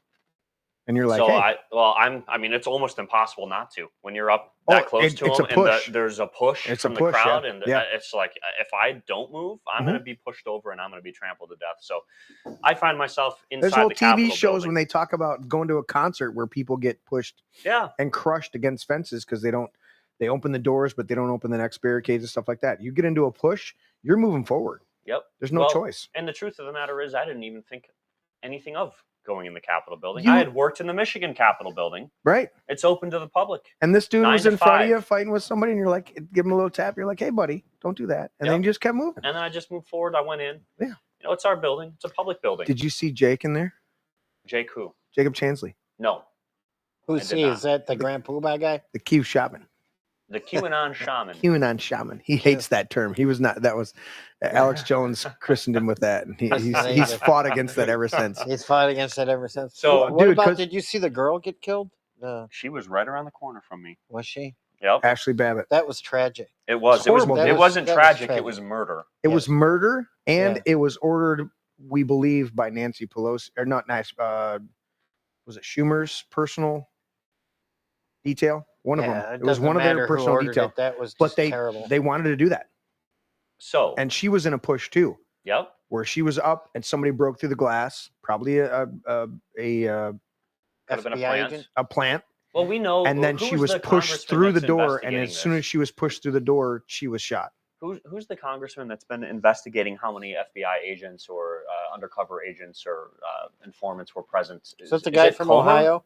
No, it's a Louisiana. I think it's a Louisiana congressman, and he said. I remember seeing an interview from him not too long ago, and he had said that they had proof that there were agents or informants or somebody Agent provocateurs inside the building Mhm. before it was breached, Yes. dressed as Trump supporters. 100%. And I think we've all by now also seen the clip of somebody get arrested, handcuffed, taken around the corner, and then released. and handshakes, Yep. all that stuff. Fist Well, bumps. that was the final straw that broke the camel's back, proverbially, of Tucker Carlson being fired from Fox. When Tucker Carlson was going to release additional footage Yep. that they suppressed during the January 6th, Why would you need to suppress footage? because it showed the truth of the Q shaman, Jacob Chansley, For the walking same through. reason they suppressed evidence in the Trump trial. He's on multiple video cameras walking through, and I'm sure you are too, showing everything you did, but they're Yep. only going to cherry pick it. But he's walking through, he's stopping other people saying, hey, this is the people's house, you show respect.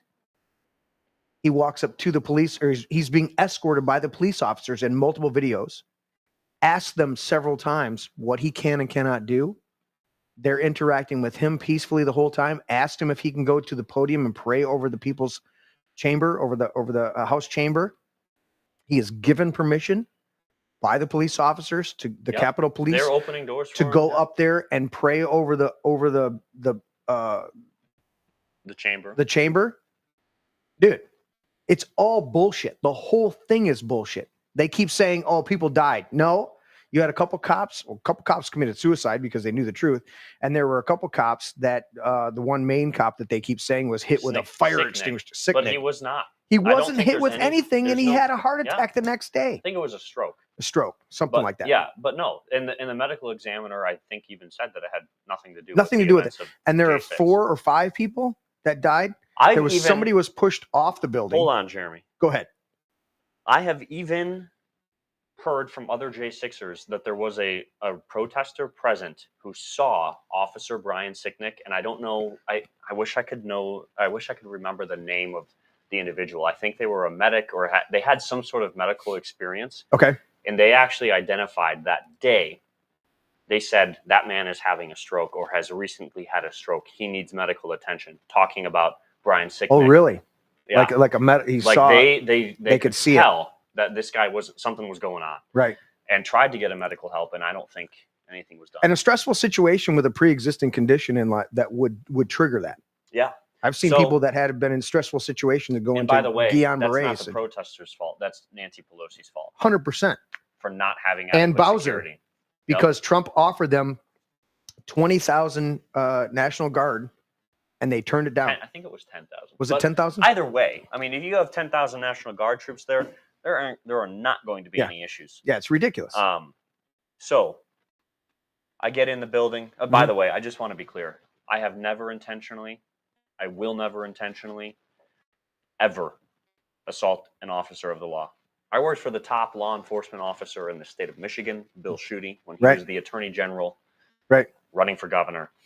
I have the utmost respect for law enforcement and would never intentionally assault an officer of the law, period. Right. I had no idea.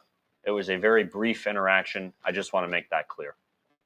So that being said, I get inside the building. I'm on camera shortly before this photo is taken. Is it telling this do not deface the statues 100%? or the building? And we're in Statuary Hall right here. You Correct can me if see I'm the wrong. statues. You're inside the velvet ropes. That's exactly right. Is this a phone camera, or is this a surveillance clip? No idea where this picture came from. Okay. So I just pulled it up. So. essentially, in the interest of kind of getting to other parts of the story tonight. Yeah. I walked in, walked up the hallway, walked back, walked up again, walked back. And the first time that I was asked by an officer to leave the premises and was told I wasn't allowed to be there I did ask the officer, is this not a public building? If it's a public building, am I not allowed to be here? Correct. He said, well, it is a public building, but you're not allowed to be here. And I said, that's an oxymoron. And I walked out the door as requested and then left. It's the people's house. It is the people's house. And It's then- owned by the taxpayers of the country. And that's why they suppressed, and that's why the January 6th committee had to destroy their own, the whole. I thought the Democrats investigation. said you don't need a pardon if you're not guilty. Well, Joe Biden pardoned his kids. Yeah, well, and the J6 committee and the officer who shot and killed Ashley and Babbitt. Fauci. I mean, Fauci hasn't even been charged with crimes against humanity. Well, and, see, that's and murdering the people. So- thing. I mean, to be honest with you, all these people that were overcharged and railroaded in the J6, plus like what Donald Trump has Yeah. done. Look what they did to that general, Flynn? Flynn. Flynn. They You know what they destroyed got Flynn. him on? Lying to the FBI. Right. That's the only thing that they Yeah. got Flynn, 'Cause everything Roger else was- Stone, and a whole bunch Right. of other people on was Made up. process fucking That's crimes. why if the FBI ever asks you anything, you do what he says. I'm sorry, I can't talk to you without my attorney. We're gonna I get. think they're going to usually come to you and probably more than one officer or one agent. Yeah. Probably two. Yeah. And you always just tell them, if men or women, what. Right. The two that came to visit me were men. So I said, gentlemen, I appreciate you have a job to do. I'm not interested in answering questions, or I'm not comfortable in answering any questions without my attorney present. How long after? So you ended up on the FBI's list. Do you know when? After? Yeah. So anyway, left the Capitol building. Yeah. No Went incident, back no- to my hotel that night. Mhm. Slept at my hotel one more night. Drove back. Another cigar or two. Yep. No. Out on. Did you guys have a balcony? No, we did not. I think we were on the ground level, so we just went outside out the. You were. There's usually a. You didn't even smoke in the room. No. If you were a Democrat, you'd have shut the windows and breathed into the vent so it went to the room next to you. They went outside and honored the Yep. no smoking. Yep. You So criminals. I went to our hotel rooms that night. I thought, man, what a great day we just had. This was, Right. We had fun. People. Did you were think it was peaceful. weird though with the what happened at the Capitol, or you just kind of, In retrospect, yes. but not at the moment? On our way home, we did. That's when we kind of started talking Okay. about it and like some of the things. So I was there with a former member of the military who actually had worked in intelligence, and And so he started. he started thinking about things, and Yeah. then we started thinking about things, and we started like mentioning like, oh, that's really interesting. Why? Because I had two other. I had my friend Ken and his wife Monica. They were there in the Capitol, and they were in the mall, and they were like, when they started seeing people move towards the thing, they got out of there. And then my buddy John, I tried to get John on. You've met John, Larry What's his last name? Berger. Okay. He's over in south of us here in the county. But John and Martha were there, and John saw people moving towards the Capitol, that front side that you were talking about. Yeah, the west side. And he said, we're out of here. Yeah. And so they beelined, so they never made it. So I don't even know if they ever got questioned or anything like that. But you guys didn't think much of it until you're on your way home and you're starting to assess it. Yeah. And you're like, And we're holy like, wait a minute. shit, wait a Well, minute. partly this- because the next morning we wake up in our hotel room, turn And- on the and- news, and yeah. there was an insurrection yesterday, and we're like, Uh, what? We were insurrection there. This was where? no insurrection. Yeah, people praying and singing the national anthem. That sure sounds like an insurrection to me. Yeah. Yeah. So we get home, and I really didn't think a lot of it. Some people that I had considered friends at that time had told me they were disappointed that I was there. And I told them I thought our founding fathers would have been there to do what they thought was right. And I said, I did what I thought was right. And I don't think I did anything wrong. A few months go by, probably sometime around April or May. At this point, this is still 2021. April or May, maybe, of 2021. I found out that there was some photos that looked an awful lot like me. I pulled up the one. They may have been taken down finally. There was this one right here. Yes. All right, Yeah. I'm going to open that one up. That is one of them.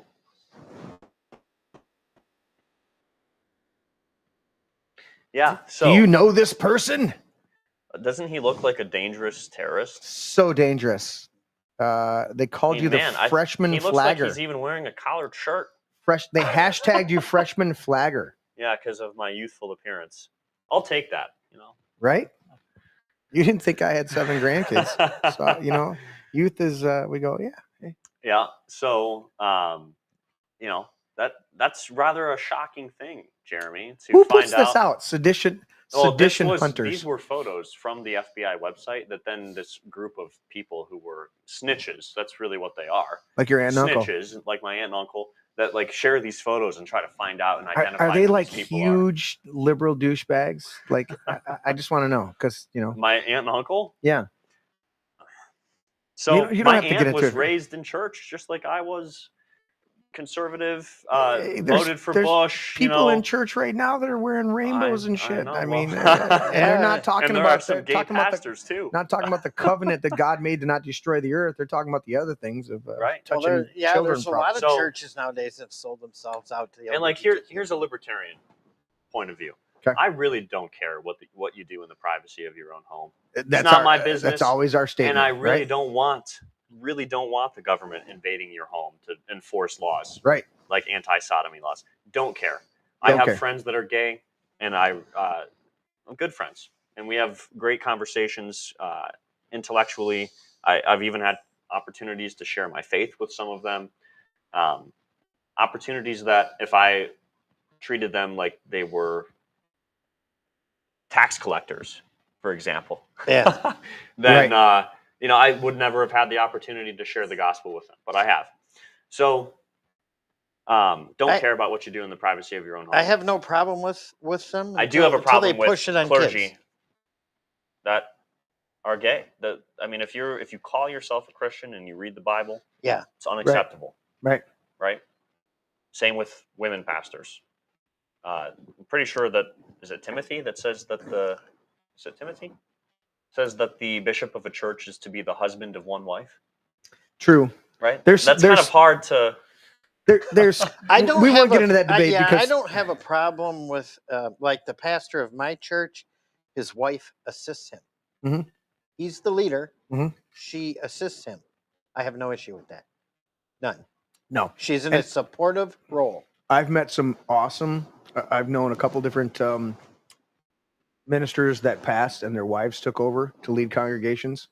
I've also have had some very powerful women that were very anointed by God. Ruth was obviously, but and you have to read through a little bit of Paul's thing, you know, realizing that the Greco-Roman world back then, if you go into Ephesus and you have a deity that is the great Dionysus, and they're all worshiping that feminine deity, and the women in that community are then emboldened. Artemis, Artemis of the Ephesians. Artemis of the Ephesians. Yes. You're correct. Mm-hmm. Thank you. That's why I was like, I remember. Anyways, Artemis of the Ephesians, and they had a whole revolt. And so when he wrote a couple different letters, he's like, I don't permit a woman to have authority. Part of that was cultural. Part of that, and in fact, Paul makes the distinctions. Well, Christians actually, the early church treated women far better than they were 100%. Treated in Greco-Roman society. Correct. And we suppress a lot of the books, a lot of the writings, because they didn't put it into a Bible for quite a few centuries. There were a ton of writings, and a lot of the writings, there were a lot of very prominent women. In fact, there's some speculation that the beloved disciple, which is mostly accredited to being John. Yep. There's actually some very credible scholars that I've listened to that credit that as being Mary, the Mary Magdalene, and that there's some dynamics there that are very powerful. And there's the Gospel of Mary and a couple other ancient writings that attribute that. Either way, I understand your dynamic. Right. We're talking about the homosexuality in the church. At the end of the day, there's a debate to be had there, and correct. We can agree to disagree. We're talking about the difference. We're going to focus on. Well, we're talking about the difference between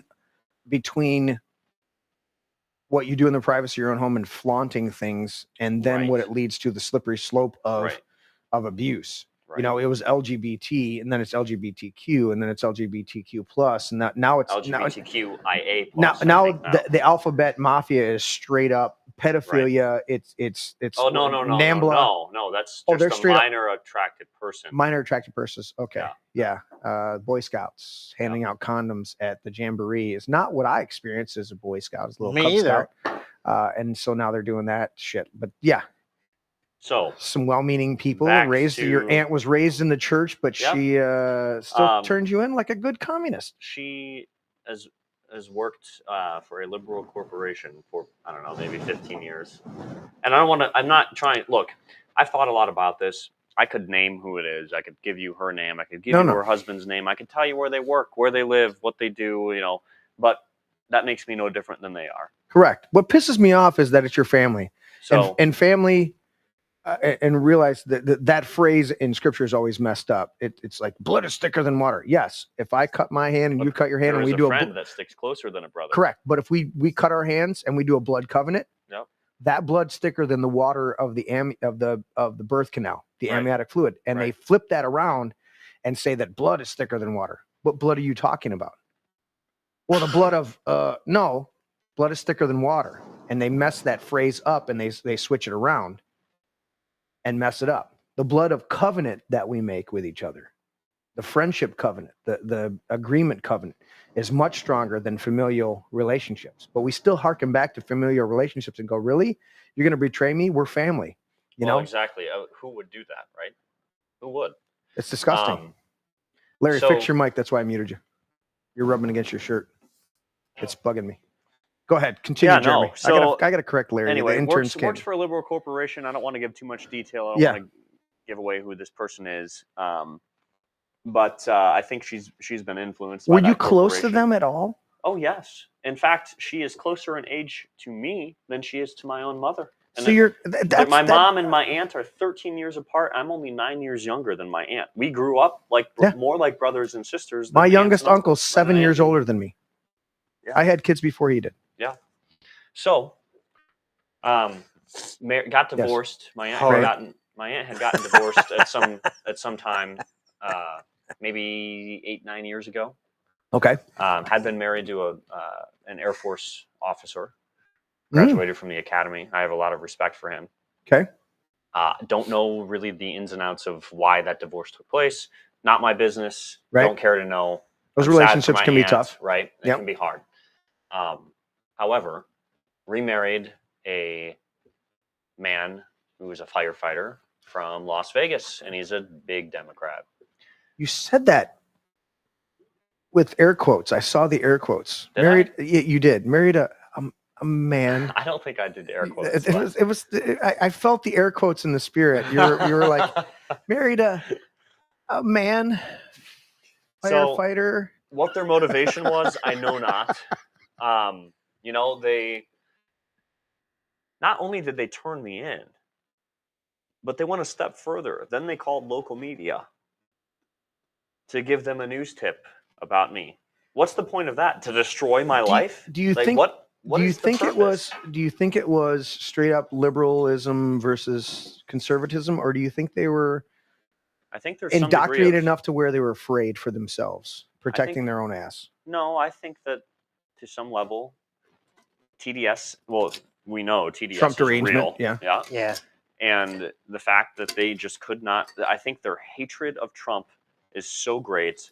It boils over into hatred of anybody who dares support Donald Trump, because for any number of reasons that they might give you. But I would love to ask somebody that thinks they're a Christian and a Democrat to explain to me how you can be a Christian and a Democrat.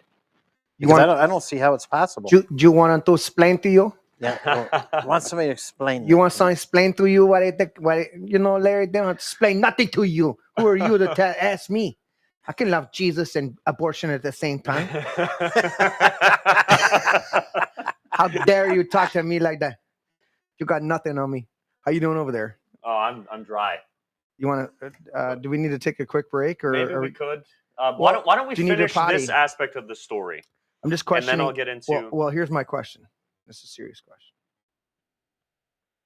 Do you need to use the bathroom because you had to walk across the mall and go over to Union Station before? So you got a tough bladder. Let's put it this way. I could use the bathroom. You could. But I don't have to. You don't have to. Okay, because my question is, to finish the story and you're parched, I can send Larry to get you another one. Let's do this. Let's do this. Or you finish the story and then we take a quick break. Let's finish the story of coming back, finding out. let's go to the point where I get arrested, This sounds like and fun. then we'll have a break. Yes? Okay, this sounds Okay, like fun. I think we can do that in the next 15 minutes. Yeah.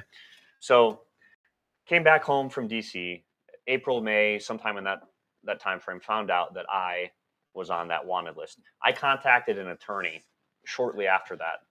He was actually a recent acquaintance. How many of months? mine. So April or May is what? Let's see, February, March, April. So 3 to 4 months after January 6th, I found out I was on the FBI wanted list. Did you see a date on when you were put on it? No, I don't know when I was put on it. Okay, so you could have been on it immediately, or just. I know I wasn't immediately. Okay. Because somebody had told me about this website, and I know I had gone and checked it out at some point, and I thought, oh, no, I'm not on there. Like, I didn't think I had done anything that I would be in trouble for. I mean, I play hockey with a bunch of my buddies. If I tap them in the back of the leg, it's not like the NHL where I'm swatting you in the back of the leg. You know, Right. I'm a goalie. I'm gonna. Hey, I see you in front of me. So that's all you did. You had the flagpole. You're just like, hey, buddy. Honestly, it could truthfully be described as like a tap to get somebody's attention. Like, hey, bro. It's not like I'm, like I was saying, it's not like I'm. If you'd have been a little closer, would you have have tapped him on the shoulder with your hand? Yeah, absolutely. So you're like, I'm reaching out to you. Yeah. Hey, bro. That's. I think that's fair. Now it is like it was. I don't want to say aggressive. I think the right word to describe it is I'm serious. Like, I want what's happening right now to stop. Right. So I'm getting your attention. It's urgent. It was urgent. Like, hey, hey, buddy. Stop. Right. But that was not intended to. Is it kind of like when Al Green's tapping his cane on the desk while Trump's giving a speech? Is that kind of an urgency? Yeah, I think exactly. You're not talking about what I want you to talk about, but I'm gonna get your attention before I get kicked out of here because I'm a dumbass. Continue. So, anyway, found out I'm on the list. Talked to an attorney. Mm-hmm. And I mean, I actually asked the guy. At this some is point April. You're 3-4 months Yeah, removed from this. No, this was probably June when I talked to this attorney. Oh shit! So now we're 5 months away. I've only known for a month or so that I'm on the list. Right. I told him about it. I asked him about it. And I'm like, hey, I don't really think I did anything wrong. Right. Should I just turn myself in and just like try to cooperate, and maybe nothing even comes of it? Like, oh, okay, yeah, you're fine. Right. I don't know what could have happened. They're like, why am I on this list? I don't know. Right. I see the designation AFO, and I looked that up after talking with my attorney. I'm like, oh crap, that means assault of a federal officer. So at that point, I definitely knew, okay, I'm not turning myself in, because first of all, I didn't do that. Right. Second of all, my attorney had told me, do not turn yourself in. And if that federal officer you are going to be found guilty of something. 100%. It's just like they teach you in concealed carry class. They're like, no matter what happens that evening, if you're involved in a first person shooting incident, you go, I feared for my life, and I shot. You can talk to my attorney for any other questions. Yeah, I feared for my life. And if they ask you any more questions, you go, well, I feared for my life and I shot in self-defense. Yeah. Well, what actually happened? I was afraid for my life and shot in self-defense. You just rephrase it, but you do not tell him anything else. Right. I think he was wearing pants. I feared for my life and I shot in self-defense. They hammered into you. Yeah. And they're like, yeah. So I took my attorney's advice. He just said, look, keep a low profile, live life as normally as you can, and hope that nothing comes of this. And there's a chance nothing will. And I said, okay. Okay. When did you lose your job in that course of events? So that's June of 2021. Right. June or July. Some of the exact dates or times I'm unfamiliar with. Or not unfamiliar, can't remember, can't recall. Right. I hear nothing for another year and a half. Okay. Till December of 2022. But let me tell you something. When were you knowing you're on that list? It freaks you the fuck out. It doesn't. Every single day I wondered, am I going to get a visit today? Dude. Am I going to get a visit today? When you're watching the shit that they're doing to all these people. Every time a new story broke, so-and-so is arrested, so-and-so is arrested. They arrested the guy down in, what was it, New Orleans or down south somewhere, who this guy is known for being the guy that walks up to you and runs into you and then falls on the ground and goes, oh, you assaulted me. It was at one of the abortion clinics. Okay, this was a Catholic father who's at an abortion clinic protesting abortion out on the sidewalk, fully this. And one of these liberal douchebags is this guy who's known for running into people and then falling back and claiming that he was assaulted. And they raided that Catholic father's house at gunpoint, freaked the fuck out of his whole family, and arrested him in front of him because they said he assaulted this leftist douchebag, dickweed, abortion advocate, took him off to jail. It was huge news. That's the type of stuff we see. So you're on the most wanted list, and you're wondering when the fuck your door's going to be knocked in. It was, I barely kept it together. I'll be honest. I barely kept it together. Yeah. How was your wife handling it with you? What was the conversations? How can she even understand or relate? Like she knows, right, that I'm on the list, and well, I think I recall a conversation with her where essentially she had just said, well, there's nothing we can do about it now, and kind of just like, what was her thought? Not super supportive. I think maybe even a little frustrated with me that we were in this position, and the way I looked at it is like, hey, you shouldn't have gone and had cigars in the Capitol, bro. Right. And I thought I did what I believed to be right and true. Okay. Right, and good and true, as Sean Connery said in First Night. Either what we believe to be right and good and true is right and good and true. Right and good and true. Where did they arrest you at? Well, so let's get to that in just a second. So okay. You made me think of that when he's about to be. You made me think of that when he's about to be taken over and he goes to bow the knee right before him, and we choose to fight, never surrender. I was like, never surrender, never surrender, and he fucking gets stabbed. I'm like, that was Trump, dude. Yeah, after on the assassination, just fight. So, dude, it's awesome. You made me think of it. Why'd you do that? What a great movie, though, right? Dude, it's awesome. Any movie Sean Connery is in is fantastic. But it's wonderful. Sir Sean Connery. Sir Sean Connery. So he's a wonderful human being. Honestly terrible year and a half of life. Like, it just was miserable. Like, dude. I felt like it was hanging over my head. And if you're feeling like, and if your wife's like, and you don't know where she's thinking, how but can she even be supportive? Get away from me, Larry. Don't do it. Caramel and dark chocolate. Dude, he's already looks parched. Like it might have nuts. He's already parched, dude. I have a tree nut allergy. He's already parched, and you're gonna hand him chocolate. He's trying to finish so we can take a break and get another beer. Yeah. And you're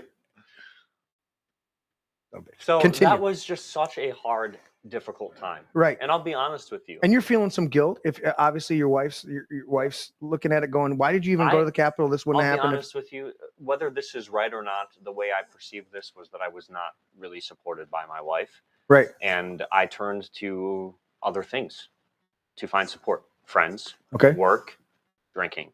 Okay. I'll be blunt with you. I drank more than I should have. Okay. Now, I was always careful. I always tried to make sure. I carried around a keychain breathalyzer.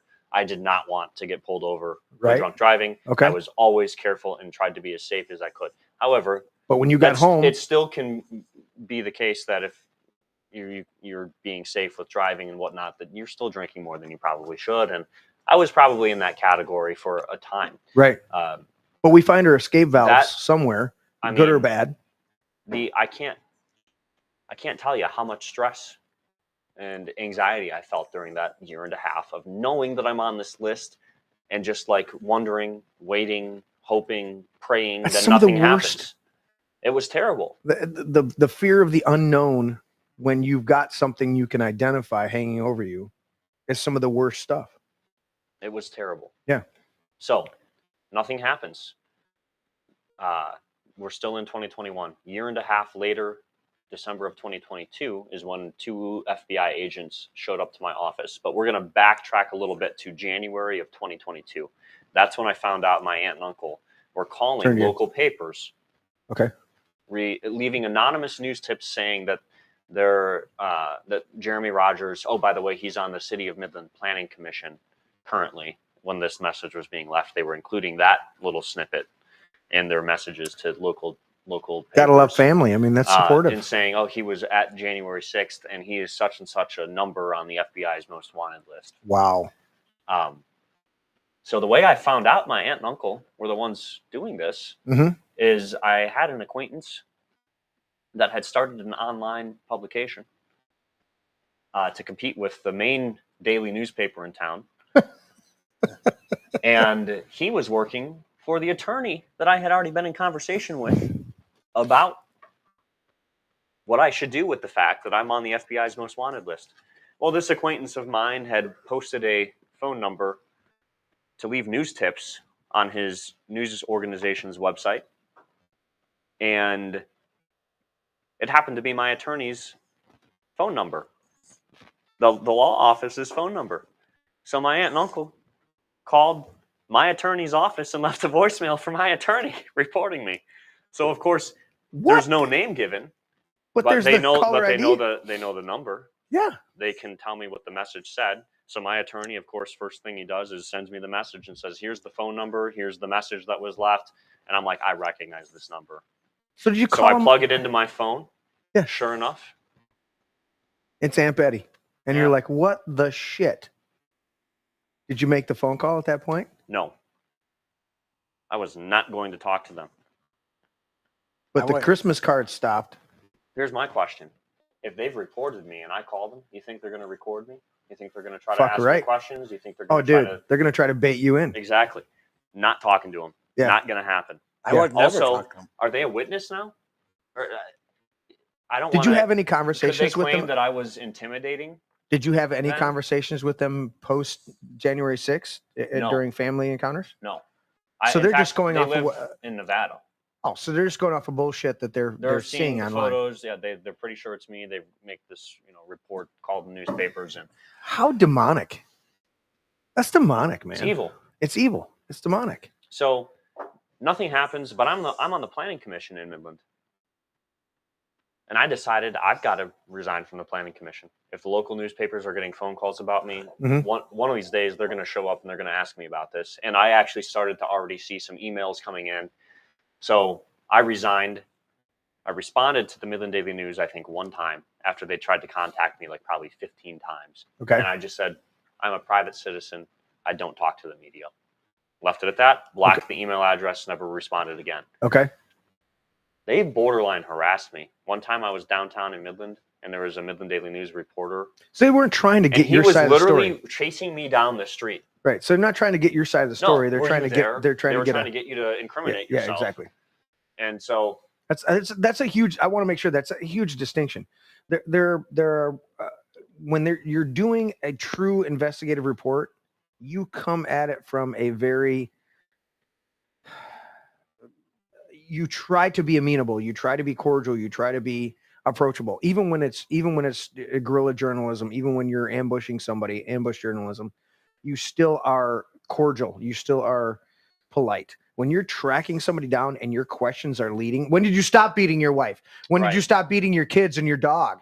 Well, it's like really. And let's just back up for a second too. And even if somebody is genuinely trying to do a true investigative journalism piece, right? But you're on the FBI's wanted list, you still don't talk to them. Well, true. Okay. True. But they were like harassing me. But you would have been more, if somebody was doing true journalism, you'd have been more cordial and say, look, I'm on that. You know what? There's a lot going on. You would have given a statement. I was very polite and respectful. I gave a written statement. Okay. And said, I'm a private individual. Yep. I'm not going to be doing an interview or answering any questions. So you can fuck off. Exactly. But I didn't say that. You didn't say that. Okay. No. I thought, man. So damn. Anyway, that took place January, February, so of course that freaks me out even more, as you can imagine. Now there's some media that have been turned 2022 and haven't even been approached yet. Nope. So, man, that year was hard. It was stressful as fuck, dude. How do you, and you're very, what? Very difficult. You're what? I was like 27, 28? At the time. Yeah. Yeah. I was 28. So. Wow. Is that right? 2021. If you're 30 now, 2022, dude. Well, I just turned 30 in 2024. So I was 28 in 2022. Okay. Keep doing them. 20, I don't even know. This is why we barely passed algebra, because we can't carry the one towards the X with the. I think I'm 27 or 28, and what a difficult year. And at this point, you have 2 kids? Yeah. Or 3? Yeah. 2. It's really hard to be present for your family when you are stressed the fuck out. Yeah. And you're doing insurance at this time? Yep. You're not involved in political. Oh, I'm still involved. But I mean, you're on the planning I commission. actually But took then a you step back a little bit because I was like, Right. my attorney said, don't. But you're raising put a family. your neck out there, right? You're taking care of your wife. Paying my bills. You're probably having discussions on a regular basis of going, honey, I didn't do anything. No.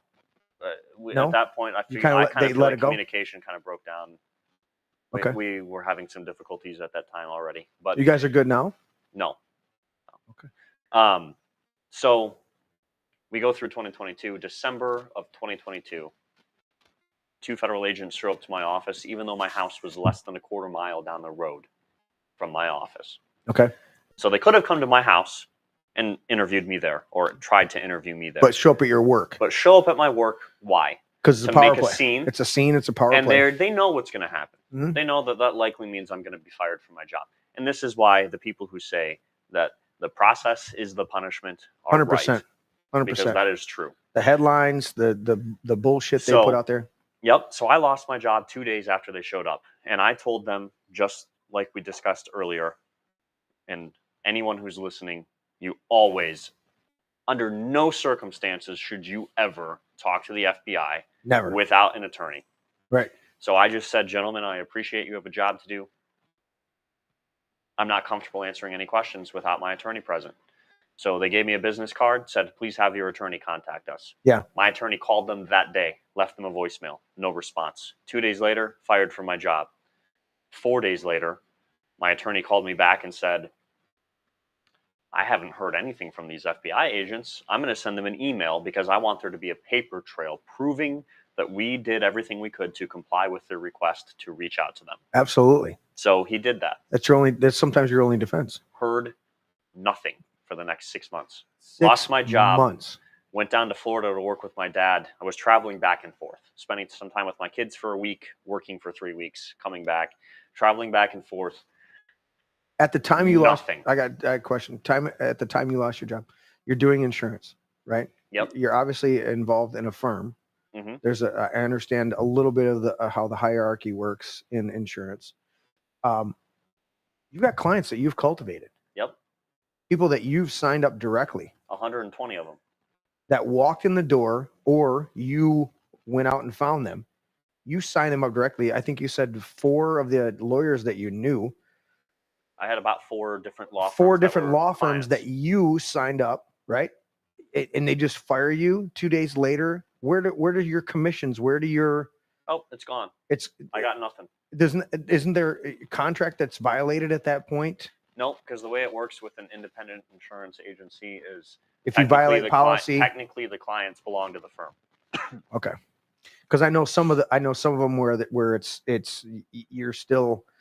It makes it trickier for them to fire you because you have a vested interest. That's why I had to ask, because I knew some of them where it's like, that's your client. There's a hierarchy. If you get divested, there's a 6 month or a year, whatever the length of their policy, you still get your commission on the length of the policy. So if the policy re-ups in 6 months or a year, you still get the commission on that because you signed them up or you were the principal on their thing. That's why I was curious, because I know a little bit about insurance. Yeah. So no, none that You were just cut. I was cut. No severance, no nothing. Just boom, they out the offered door. me. They basically said, you can sign this paper not to sue us for firing you, and we'll give you $5,000, or we'll fire you and you get nothing. But you could have sued them if you could have hired an attorney, and that's a losing battle. I don't know because spend more Michigan is a Fucked up. at-will employer. It's a fucked up. So you can be fired just about for any reason, and you're probably not going to be able to win a lawsuit Unless against you're your government employer. or any union. Right. So got fired working with my dad. Yeah. Doing a crappy job. I didn't mind it. It was crappy because of the schedule. That's it. Nights, working nights. Right. Not fun. Commercial kitchen exhaust cleaning. And you're coming back periodically to hang with your kids. Yep. The wife relationship, you're a little strained. Yep. Strained. Yep. And so end of June, 2023.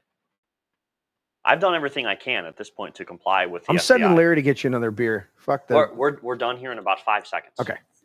I've done everything I can to comply with the requests of the FBI. Right. I get a call from my wife, end of June. I think that year, 2022, we're still 2022? Tuesday. 2022, July? 2023. 2023. Yeah. So December 2022, I get the visit. Yeah. Into the new year, 2023, and working with my dad. Okay. End of June. Yep. 4th of July weekend was like Friday, Saturday, Sunday. And I don't know if the 4th of July was on that Monday or Tuesday, but it was a long weekend. Mm-hmm. I get arrested on my house. I get a call. So I get a call on Thursday leading into 4th of July weekend from my wife at about 8 o'clock in the morning. A dozen FBI agents raided our house this morning at 6 a.m. No knock raid. No knock raid.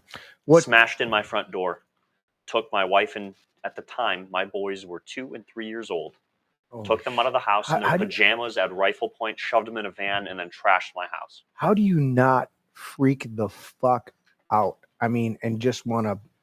I didn't sleep for about 36 hours. I mean, I slept. Did you drive home? Did you drive home immediately? No, I was in Georgia at a job. I had just gotten back to my hotel after finishing a job that night. This is the terrorism that they when they label you a domestic terrorist, they're the fucking terrorists. They're doing this shit. They're worse. They're brown worse. Shirts. They're Nazis. They are. For raiding people's homes. They are 100%. They're Nazis. Well, absolutely, they're Nazis. I mean, they're by definition Nazis. I mean, look what they did to Donald Trump. Look what they did to his wife's panty drawer. Look what he did. They planted all these documents, took a picture of him, and said, "Look what we found," and it was all found to be fake. What they did to Roger Stone, what they did to General Flynn. General Flynn. I mean, and what did they do to? Show me the man, and I will show you the crime. Dude, that's New York law right there. Yep. So I think that's probably a decent place to stop. Okay. With the raid, and we can pick up from there.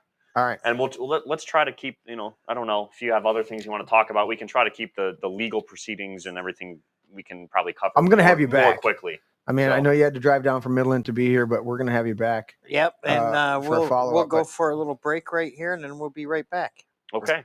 I'm trying to find, I don't want to play that one, Larry. Why not? Because we've already played that one. This is my break. How about we do, you need to have like America First by Merle Haggard. The Department of Government Efficiency is now focusing on FEMA. Federally. Stop that one. There we go. Here we go. After Trump was elected, Bitcoin surged past 100,000 for the first time. Trump has said that he will somehow maintain USD dominance against the BRICS nations. And Michael Saylor has suggested a radical way to do this.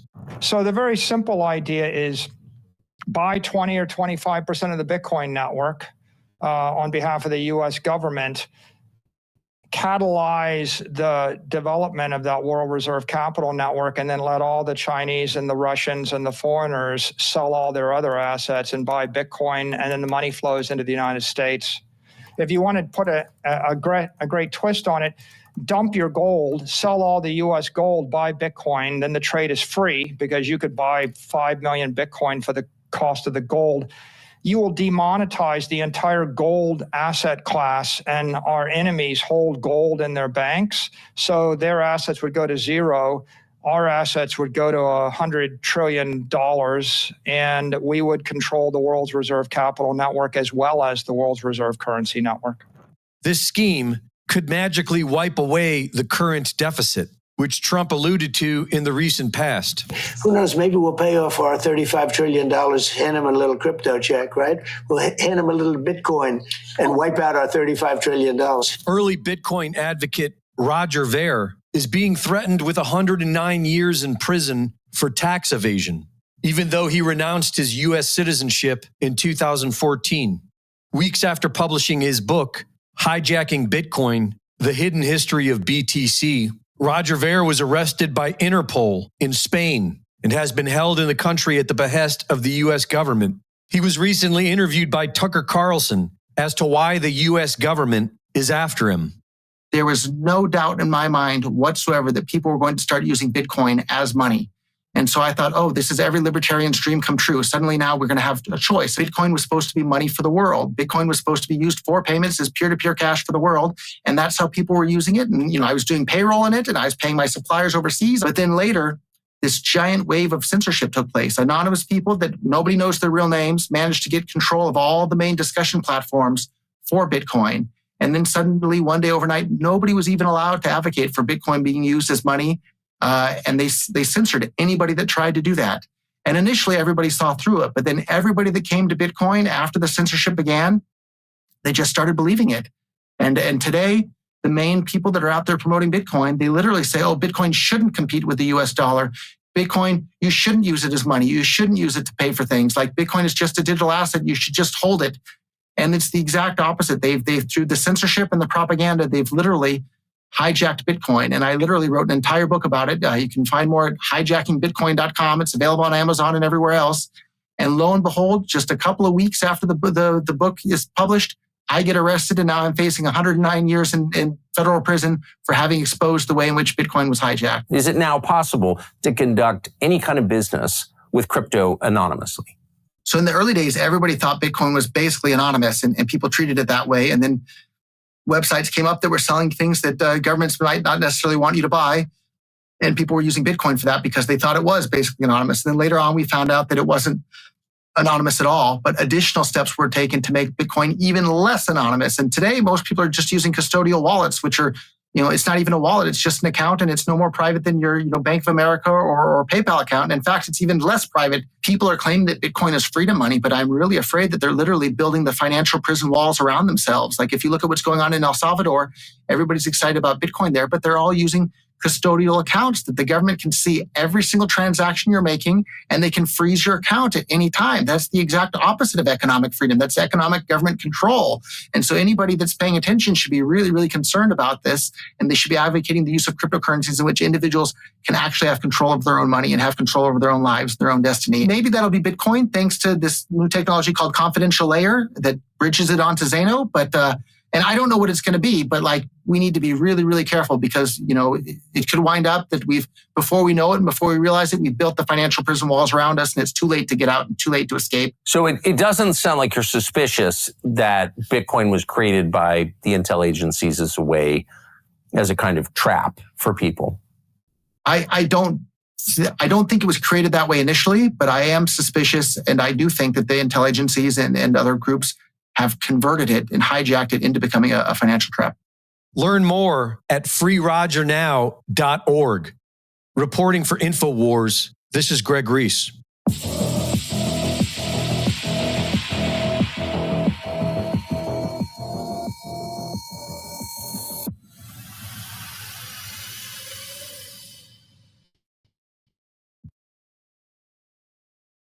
We'll come back and do our thing here because that was it said we had more time, but what it was was. Are we live on camera?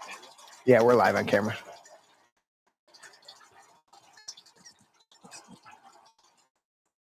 Larry, turn your fucking mic off. He had a Vivek moment. Yeah. He had his microphone on. Man, that Larry guy is really annoying, isn't he? Larry. You know what the thing is? Oh, shoot. Is my mic on? He's got his microphone on, but he doesn't have it. Did you hear that? Toilet while I was peeing. Dude, that's disgusting. You're wrong on so many levels. You need to have a talk with Jesus.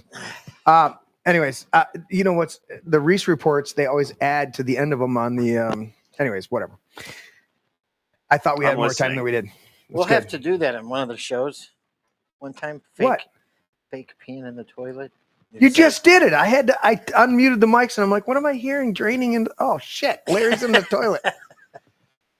Anyways, let's get back to this. So you get raided. Your wife gets raided. You're down there in the hotel. You're not sleeping for 36 hours. Don't breathe in your microphone. I'd been up all night. Yeah. I was supposed to be going to bed right when I got that call. I immediately called my dad and I said, I'm coming back to Grandma and Grandpa's house in Florida.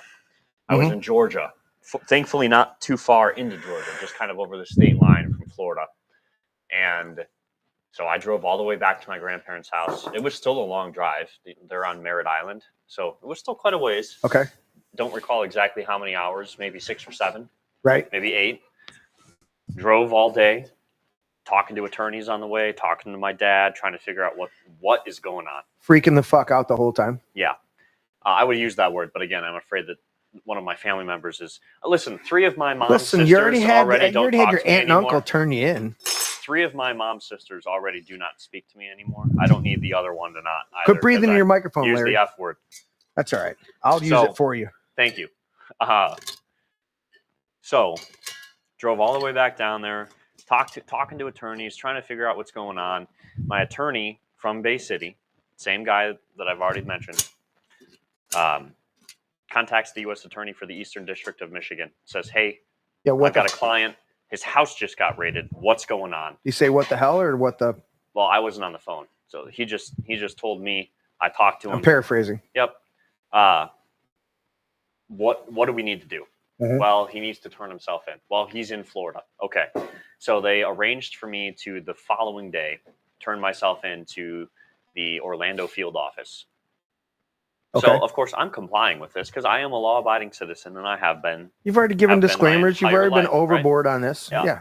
Law-abiding citizen. I'm asked to turn myself in. I'm gonna turn myself in. So, show up to the Orlando field office, and I'm treated like a terrorist. Of course. I'm met by about a dozen agents. They seize all of my personal property. Take my belt, take my shoelaces, all of the stuff, right? They do put some of my personal things back in my car because they are, for whatever reason, anticipating me being able to come back and get my car in the next day or so. So that gave me some hope that I'm not going to jail. This is process and release. This is processing, being probably going to be released is what I'm gathering through this process. So I get arrested. I'm being fingerprinted, filling out paperwork. I mean, the FBI are just printing, standard forms and shoving them in front of me and asking me to sign them. Well, little do they know I'm actually going to read this stuff.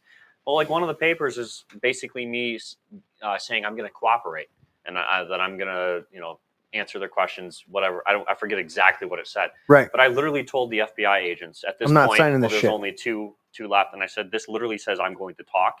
I am exercising my Fifth Amendment rights. 100%. I'm not talking. Right. And I'm not signing this unless you change this. So they're like, well, we can't change the form. So they cross it out and put not talking. And they're like, is that good enough? I'm like, I guess so. So I signed it. They asked me to turn over my phone voluntarily. I was encouraged to do so, to try to not fight this and to earn some favor with whatever judge I'm going to end up in front of so that I could be released and go home. So as soon as I got released, I revoked my authorization and my consent to have my phone turned over to the FBI. They still have it. I haven't gotten it back. I don't know if they ever got a warrant to go through it or what happened, but once you give your consent, that's part of the consent. When you give your consent, then they don't have to seek a warrant. Well, but I can revoke consent. Correct. And that's what we did. So unless in the 6 hours they had my phone, and you know how, I don't know if you know how slow government moves. I worked in Lansing for 2 years. It's slow. It's very slow. I don't know that they even would have gotten the contents of my phone in those 6 hours. They probably bagged it, sent it to some evidence locker, and the only thing I don't want to disparage the FBI because cash is in there now. Are you going to say that they might have disregarded my revocation of consent? What I was going to say is the only thing that I've heard the FBI does fast is dress and drag, and that pertains to Hoover. So old Sweet Mary himself. At some point, I'm left with these 2 FBI agents. Initially, there was a whole group of them as I was brought inside. So I'm being processed, and at some point, I keep saying officers, the agents. It's interesting. You know what their title is? They're a special agent. You know how that's abbreviated? SA. You know who the SA was? The brown shirts. Yeah. Yeah. Right. The Secret Nazis. police. Yep. Secret police. I just find that ironic. It is. There's so much symbolism in there. So, also, have you ever noticed there are Secret 2 Service fasces on either side of the speaker's days or day? I've heard people say days. I've heard people say dais. I've heard multiple dais things. is the way you gotta Latinize that shit up and right. Well, there are 2 fasces in the United States Capitol building. Did you know that? Yeah. Rewatch Trump's speech from the other night, and you'll see them. Yep.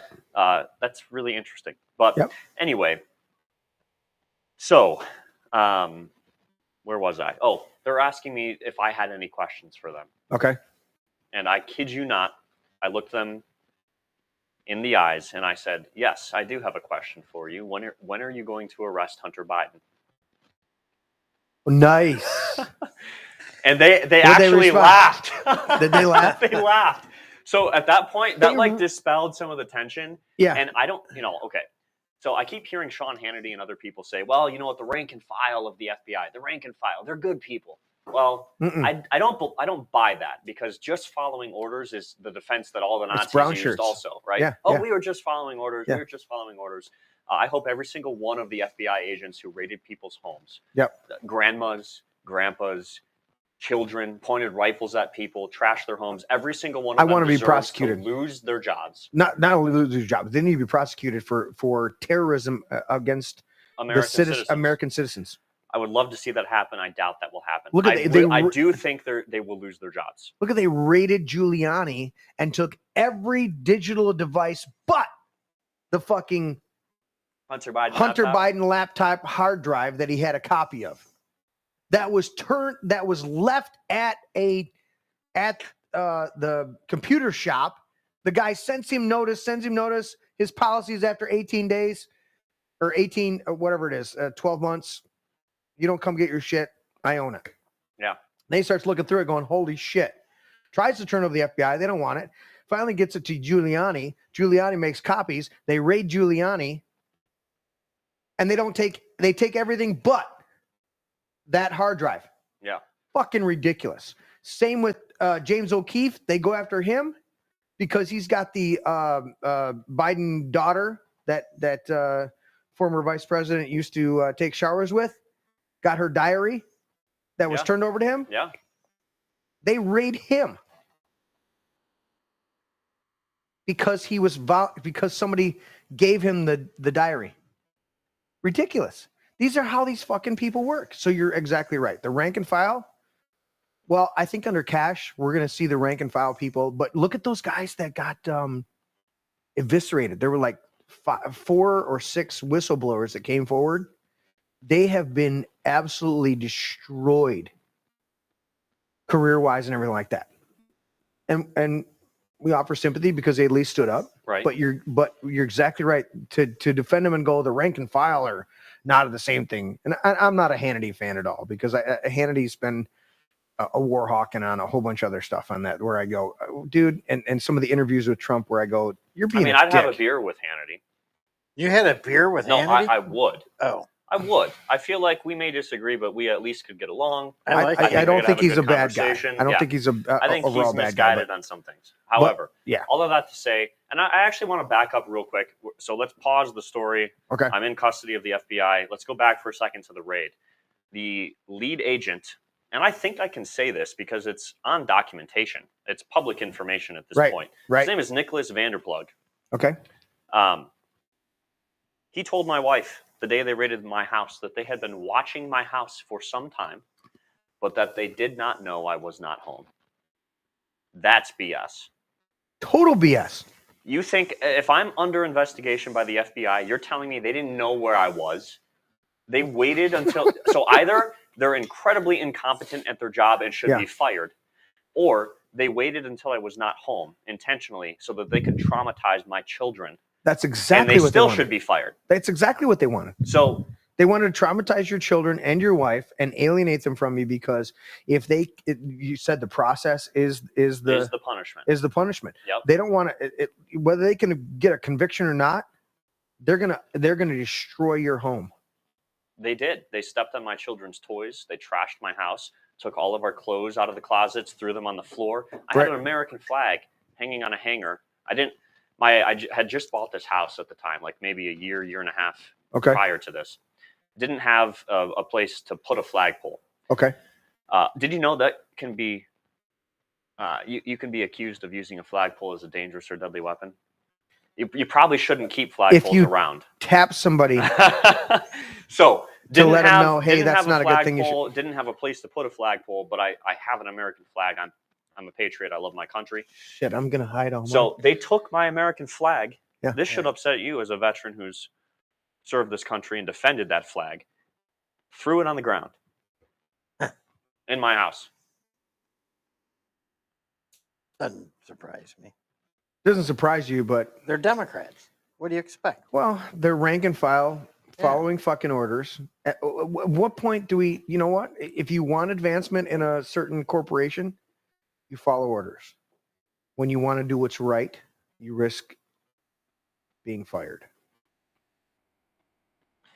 So, on that note, yeah. Fast forward back to being arrested in the custody of the FBI. I'm taken to the courthouse. Thankfully, I had a reasonable judge. I don't know. I don't even remember what her name was that day. You're in Florida? Yeah. So I work all night Thursday night, find out Thursday morning, drive Thursday, all day I'm awake. Okay. Barely slept Thursday night. And here I am awake all day Friday. Right. So that's why I say I was basically awake for like 36, almost 48 hours straight. Okay. I'm exhausted. I feel like I actually I wasn't even processing what was happening at the time. Right. And you're is like unbelievable. Surreal. It's surreal. Like it's a dream. Dream state. And also, I have ambitions. I had ambitions. I had goals, things I wanted to accomplish in life. And it's like, man, that literally could have all just been taken away from me forever. Right. The minute you're convicted of a federal crime, you have no gun rights. You have no. Yep. Well, in Michigan, you can get them back. Okay. There is a process that you can get your gun rights back, but it's a lengthy process. Right. So yeah, no hunting. I'm looking at like basically my entire life potentially being destroyed. By the way, when I got to the courthouse, I still didn't know what I was charged with. Of course, they're not going to tell you that. I had no idea what charges I was facing. The guy you tapped on the shoulder or in the helmet. The Midland Daily News never knew what I was identified charged him. with before I did. Oh, like when Roger Stone, when the CNN had prior knowledge of Roger Stone's raid? Yep. And we're there, camped out, ready to record it all? Yep. Because Roger Stone's so bad and evil. Yep. So, I had a reasonable judge. The prosecuting attorney at this initial hearing that I had, it was like a kind of an arraignment, but not an official arraignment because I had another arraignment in DC later that year. But because I had to be arraigned in the jurisdiction in which the alleged crimes had taken place, blah, blah, blah. Okay. So, but this judge is in this hearing with us. I have my public defender. Right. Because I hadn't had time to retain an attorney yet. You're in Florida. I'm in Florida. The government's attorney is trying to argue that I need all of these restrictions placed on me as part of my conditions of release. And basically the judge said, well, did Mr. Rodgers turn himself in this morning? And the prosecuting attorney said, yes, Your Honor. And she's like, okay, well then we don't need this. So here's the standard. Here are the standard restrictions. That's all we need. Right. Mr. Rodgers is complying and let me go. No bail. I didn't have to put up a bond or get a bail bond or anything like that. Do you think that would have turned out the same in DC or Michigan? No. I'm thankful I was arrested in Florida. That's what I was going to say. Because if I was in Michigan, yeah, I think it would have gone very differently. So, I was released and just kind of like stunned and shocked. Fucking you hadn't slept. You're sleep deprived. My dad wants me to stay in Florida for a few days. I have 2 half sisters and a half brother down there, and my uncle and my family were getting together for the 4th of July. So I stayed down there and like tried to celebrate with them. But it's like I feel like I'm falling apart. Are you in communication with your wife and trying to console her a little bit? A little bit, and like talking to her. I was a little frustrated with her about a couple of things because we had a conversation about don't answer questions if this does at some point. She didn't do anything like crazy, but she should have she didn't do what I had told her to do if this ever happens. Right. And I can't really fault her. Right. No, this is an incredible. But as husbands and protectors, we're like, look, honey, you run the household, but I'm going to tell you. I'm not there. Yeah, but I think that's standard. It's my wife never listens to me. And I'm constantly saying, I told you so. Larry, you are the last fucking person to advocate any policies with wives. Yeah. Yeah, no, I mean, that's it's so many times I've told her what to do. We're not doing a counseling session about your fucking domestic situation, Larry. I mean, I think it's a standard. Continue, I think it's a standard wife thing. That's what I'm trying to say. It's not. Well, so I was a little frustrated. I also like I almost maybe this is bad. Maybe this isn't a good thing. How am I supposed? I was worried about my kids. I had talked to my wife. I knew they were okay. Yeah. But at that point, then I was just kind of like, what the hell? Checked out. It was like this experience was like, I was, what's the word I'm looking for? You're like disassociating, or that's not quite the right word. In relationships, you can be distant, you can be like not present. What's the word I'm looking for? Disassociation is a good one, but you're there's a specific word I'm looking for, and I'm struggling. Did you compartmentalize? That's certainly one way to describe it. I mean, that's what a lot of men do. We have our desk, and we deal with this thing and this thing and this thing, and we put it in a drawer. Women, their desk is covered with all the shit at the same time. At the same time. So for me, yeah, you're like, my entire life was this case, yeah, these charges, and so getting an attorney, yeah. And my wife and I we were already having some issues. Right. I think that they could have been worked out, but it puts that to me, a huge amount of strain on it. This is something that, well, absolutely, and this is something that I did that was not right. I put that relationship on the back burner. Like, to me, how can I even begin to deal with these problems over here? Right. When I've got this like life-altering, like potentially you're thinking about your kids and going to jail, getting raped in prison because look at me, I'm not a strong guy. I shouldn't say strong. I'm not a big guy. I'm tall, but I'm thin. I'm like, man, I go to prison. I'm too pretty for prison. Okay? You would have been quite a few years in the yard working on the bench before you built up enough strength to really fight off the shower attack. Right. So I was freaking out. Okay, I was freaked out, and you're like, honey, I can't deal with. I can't. What's the? There's a movie that has that. He goes, I can't. Oh, it's JFK with Kevin Costner. He goes, I can't fight the whole world and fight with you at the same time. You know, it's that idea. Well, exactly. And so, that caused a lot of problems. And anyway, so, so I stayed with my dad for a little while, drove back, got home to Michigan. Mm-hmm. I literally was home for like 12 hours, and I'm sleeping at home. And I get a knock on my door, like at 10 in the morning. I'm the only one at the house at this point. Wife is gone working. Kids are with my mom, I think. Okay. And someone knocks on my door. I'm like, who the heck could this be? Like, is this a Jehovah's Witness? So I walk out to my porch because first I thought it was coming from my side door. Can we talk to you about the Kingdom Hall? No, it's ABC 12 from Saginaw. Nice. Sorry, I almost slipped up. Well, how the hell? How the hell these fuckers know? How did they know I had just gotten back home when I had been arrested on Friday, and this is now like Tuesday or Wednesday, yet they knew to come to my house when I got back home? Mm. How would they know what day I got home? Somebody in the government somewhere is telling them all about where I'm at, what I'm doing. Right. So that ticked me off. I declined to be interviewed because I'm not, anyway. So I kid you not, Jeremy, I think I sat in my house for 5 weeks straight, and I think I left one time. Wow. After maybe 4 weeks. And how are you? You're drinking? Not really at that time. Okay. I was on a night schedule. You're playing first person shooter games? Yep. Yeah. I had a buddy that was. You're on Xbox or PlayStation? Me a little bit on my computer. I'm a PC guy. Oh, you're a PC guy. Okay. So I am basically I'm on a night schedule. You're just fucking zoned out. And I'm zoned out and just like, so you're I awake can't when deal with this. You're awake so when the kids are getting up before they're going to grandma's or daycare or whatever. And then I sleep during the day. And then I wake up at, 5, 6 o'clock.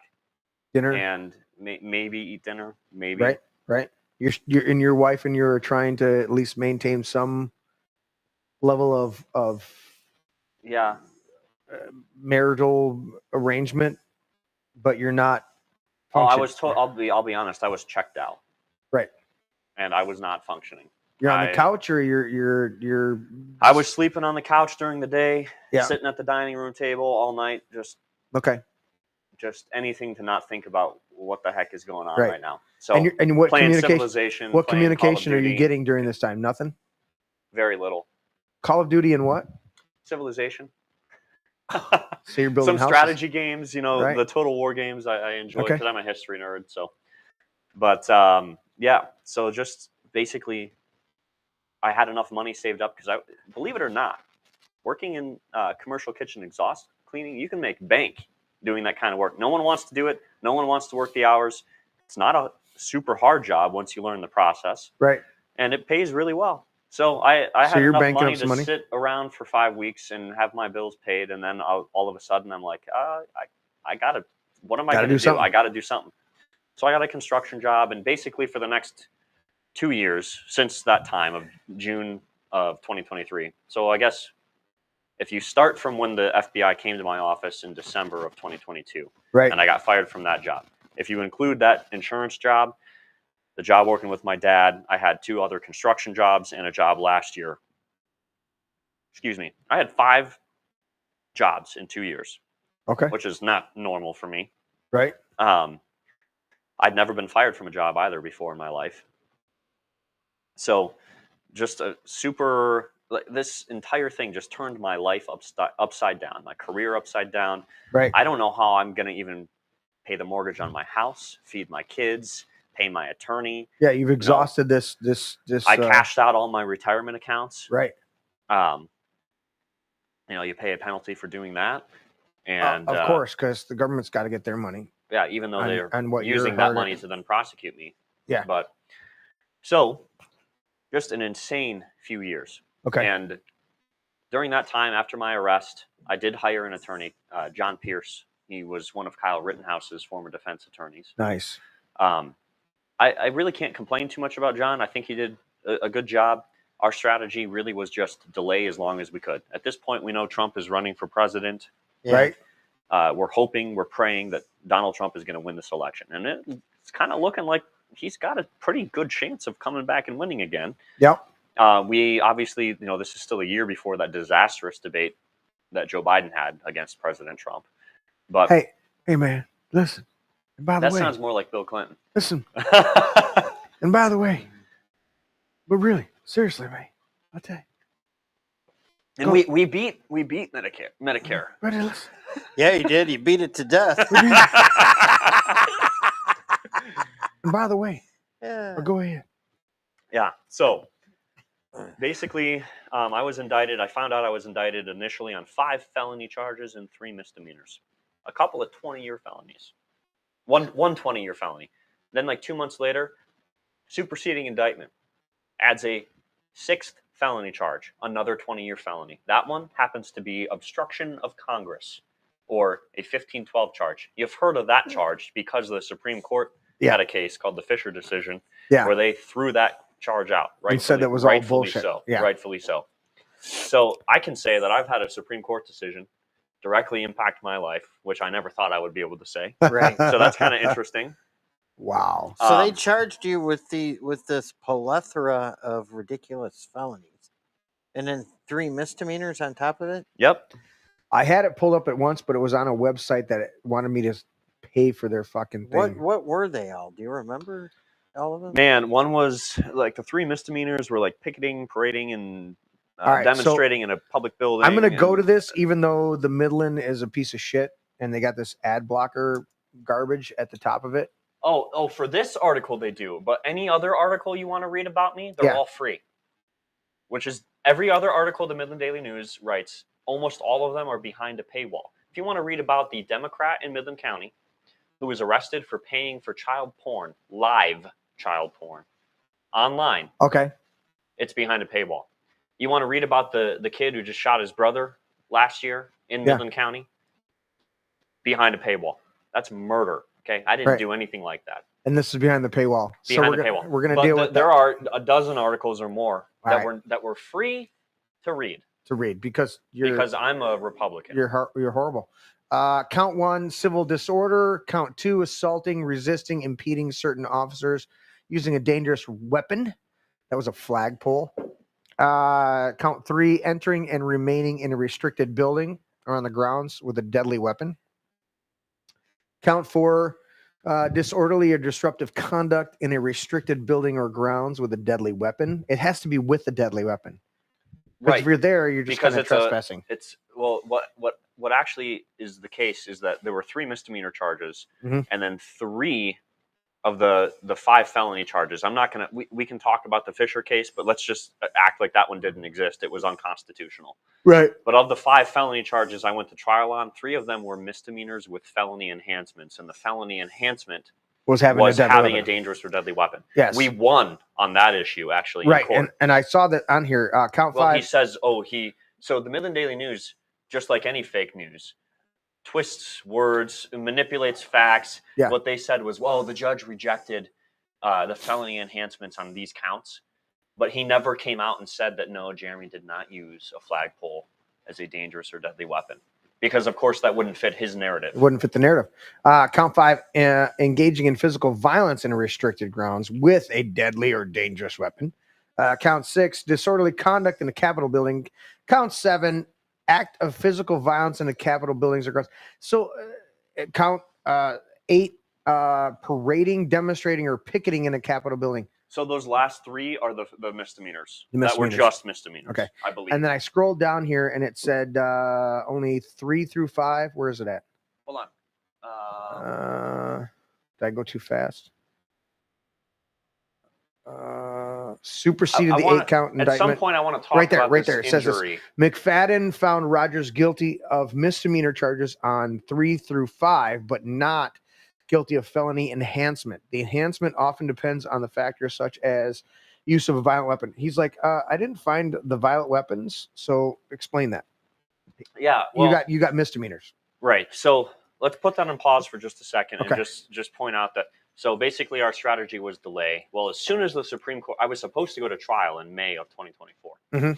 As soon as the Supreme Court took up the Fisher case, which could potentially impact me. Correct. My attorney filed a motion and said, nope, we can't go to trial yet. We need to know what the Supreme Court's going to say on this charge. Smart. So we got it delayed till September 30th. Okay. That summer. So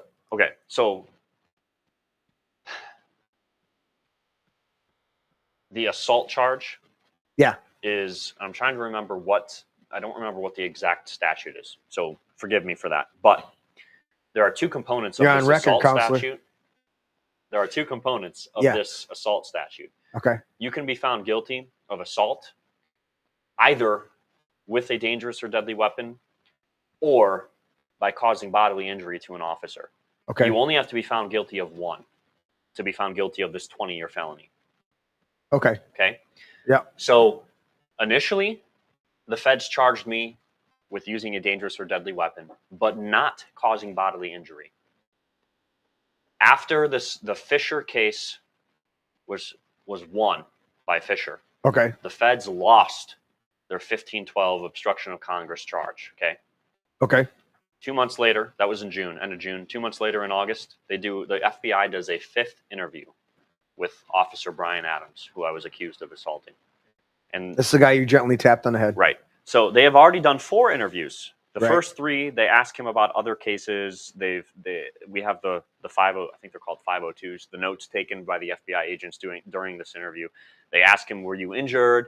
Well, no, the only injury he reports was he hurt his thumb, but he said that was his fault because he did something during the day that he caused the injury. I got more bruises on me right now from hockey than this fucker had from you tapping him on the head with the flag. Well, and do you know those helmets, I believe, are bulletproof, by the way, and padded, and basically like a motorcycle helmet on steroids. Okay. So the flag pole didn't. Really... Yeah, a little I don't know if it was pine or what it was made out of, but a little pine flagpole. Probably had a little pine tar in it, and probably is illegal. You were illegal for batting. A little too much pine tar in there. Okay, so. In these first 3 interviews that this officer does with the FBI, one only a few months after January 6th took place in 2021, and then he does a couple more, maybe in the next year. They ask him, were you injured? What, and show him different video clips. He never mentions that I hurt him in any way. Okay. Then in the 4th interview they do with him, was in November. Well, maybe I was hurt a little bit. No. It gets worse. This is. I think my judge potentially could be impeached for this because a lot of calls for that right now. Interview 4, the FBI specifically played the clip of this 5-second interaction where my flagpole, and they said 3 times. I don't even know that I made contact with this helmet 3 times. It may have only been once. Okay. Based on the video footage. Mm-hmm. Okay. They played this clip for him and said, did this cause you any pain? And the reason they asked Officer Adams if it was painful is the statute that defines bodily injury includes any amount of pain for any length of time that constitutes bodily injury. How absurd is that? So if I stepped on his toe accidentally in passing, if he felt, I assaulted him and caused him bodily like injury. You did something inappropriate. Right. So here's caused me emotional pain. Jeremy, here's what's crazy. Officer Adams said no, it was not painful. That was in November of 2023.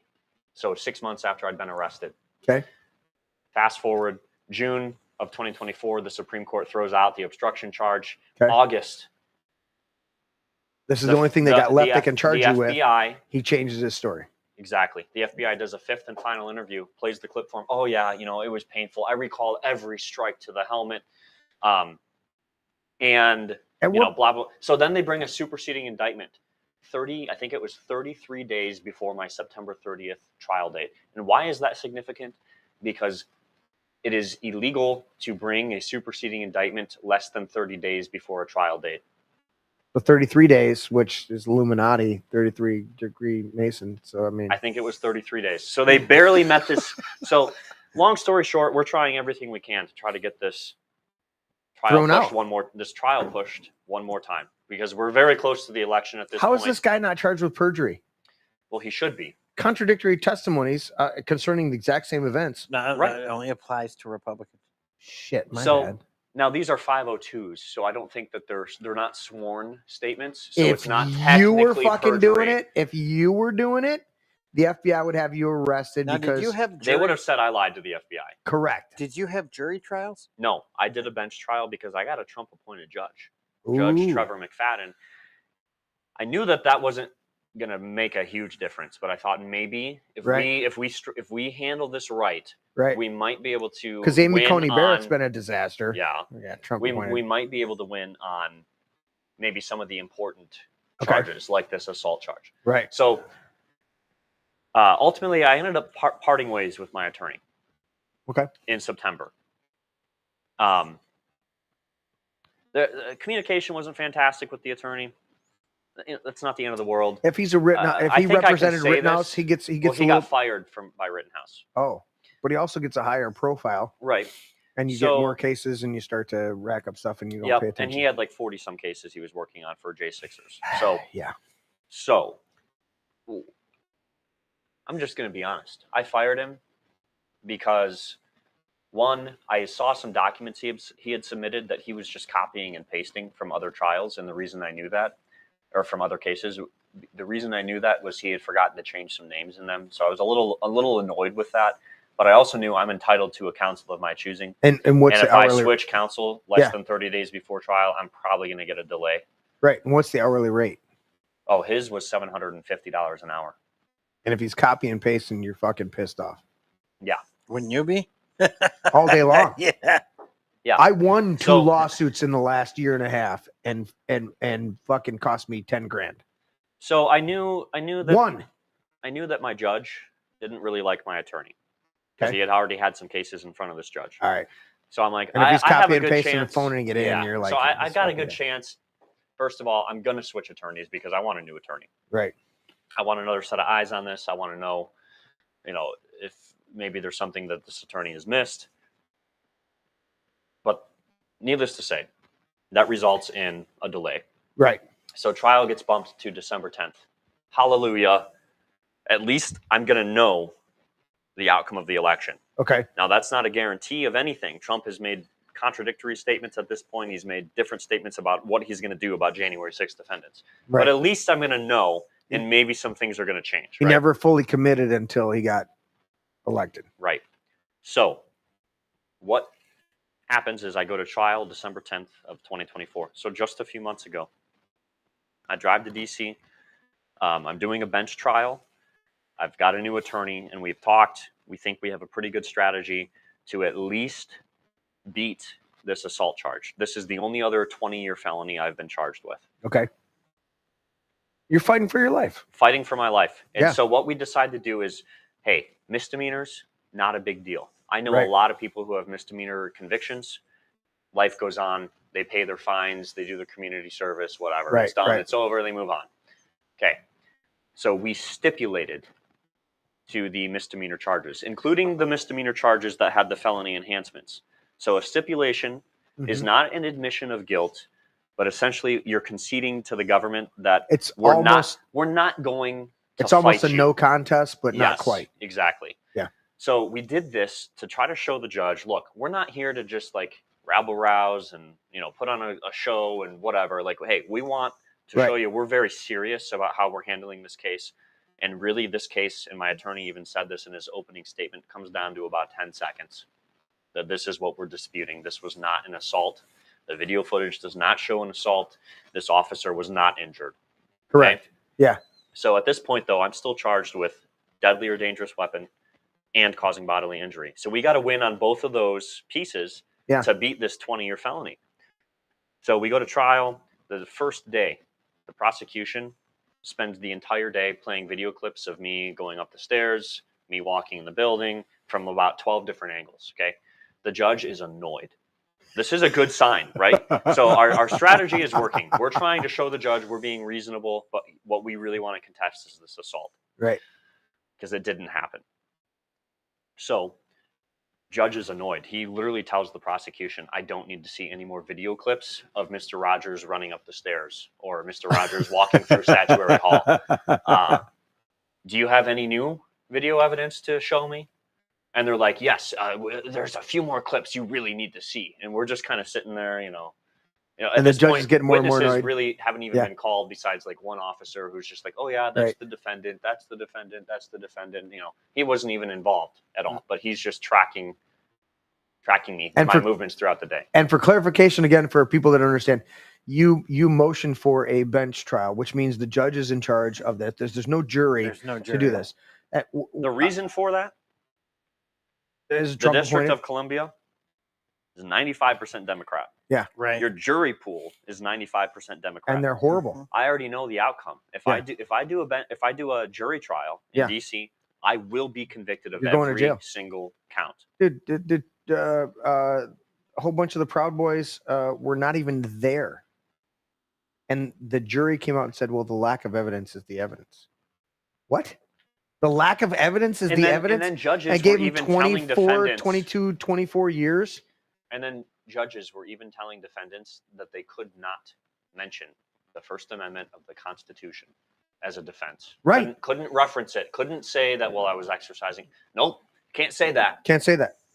Can't I'm introduce. sorry, but the last time I checked, the Constitution is the supreme law of the land. Sacrosanct.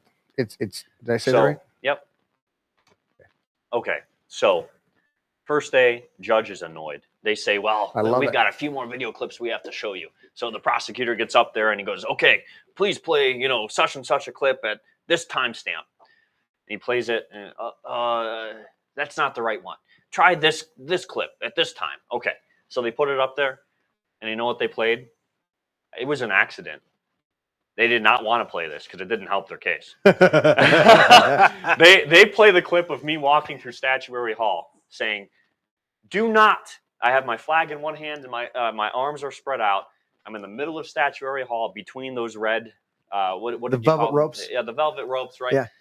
Do not deface the statues or the building. End of the clip.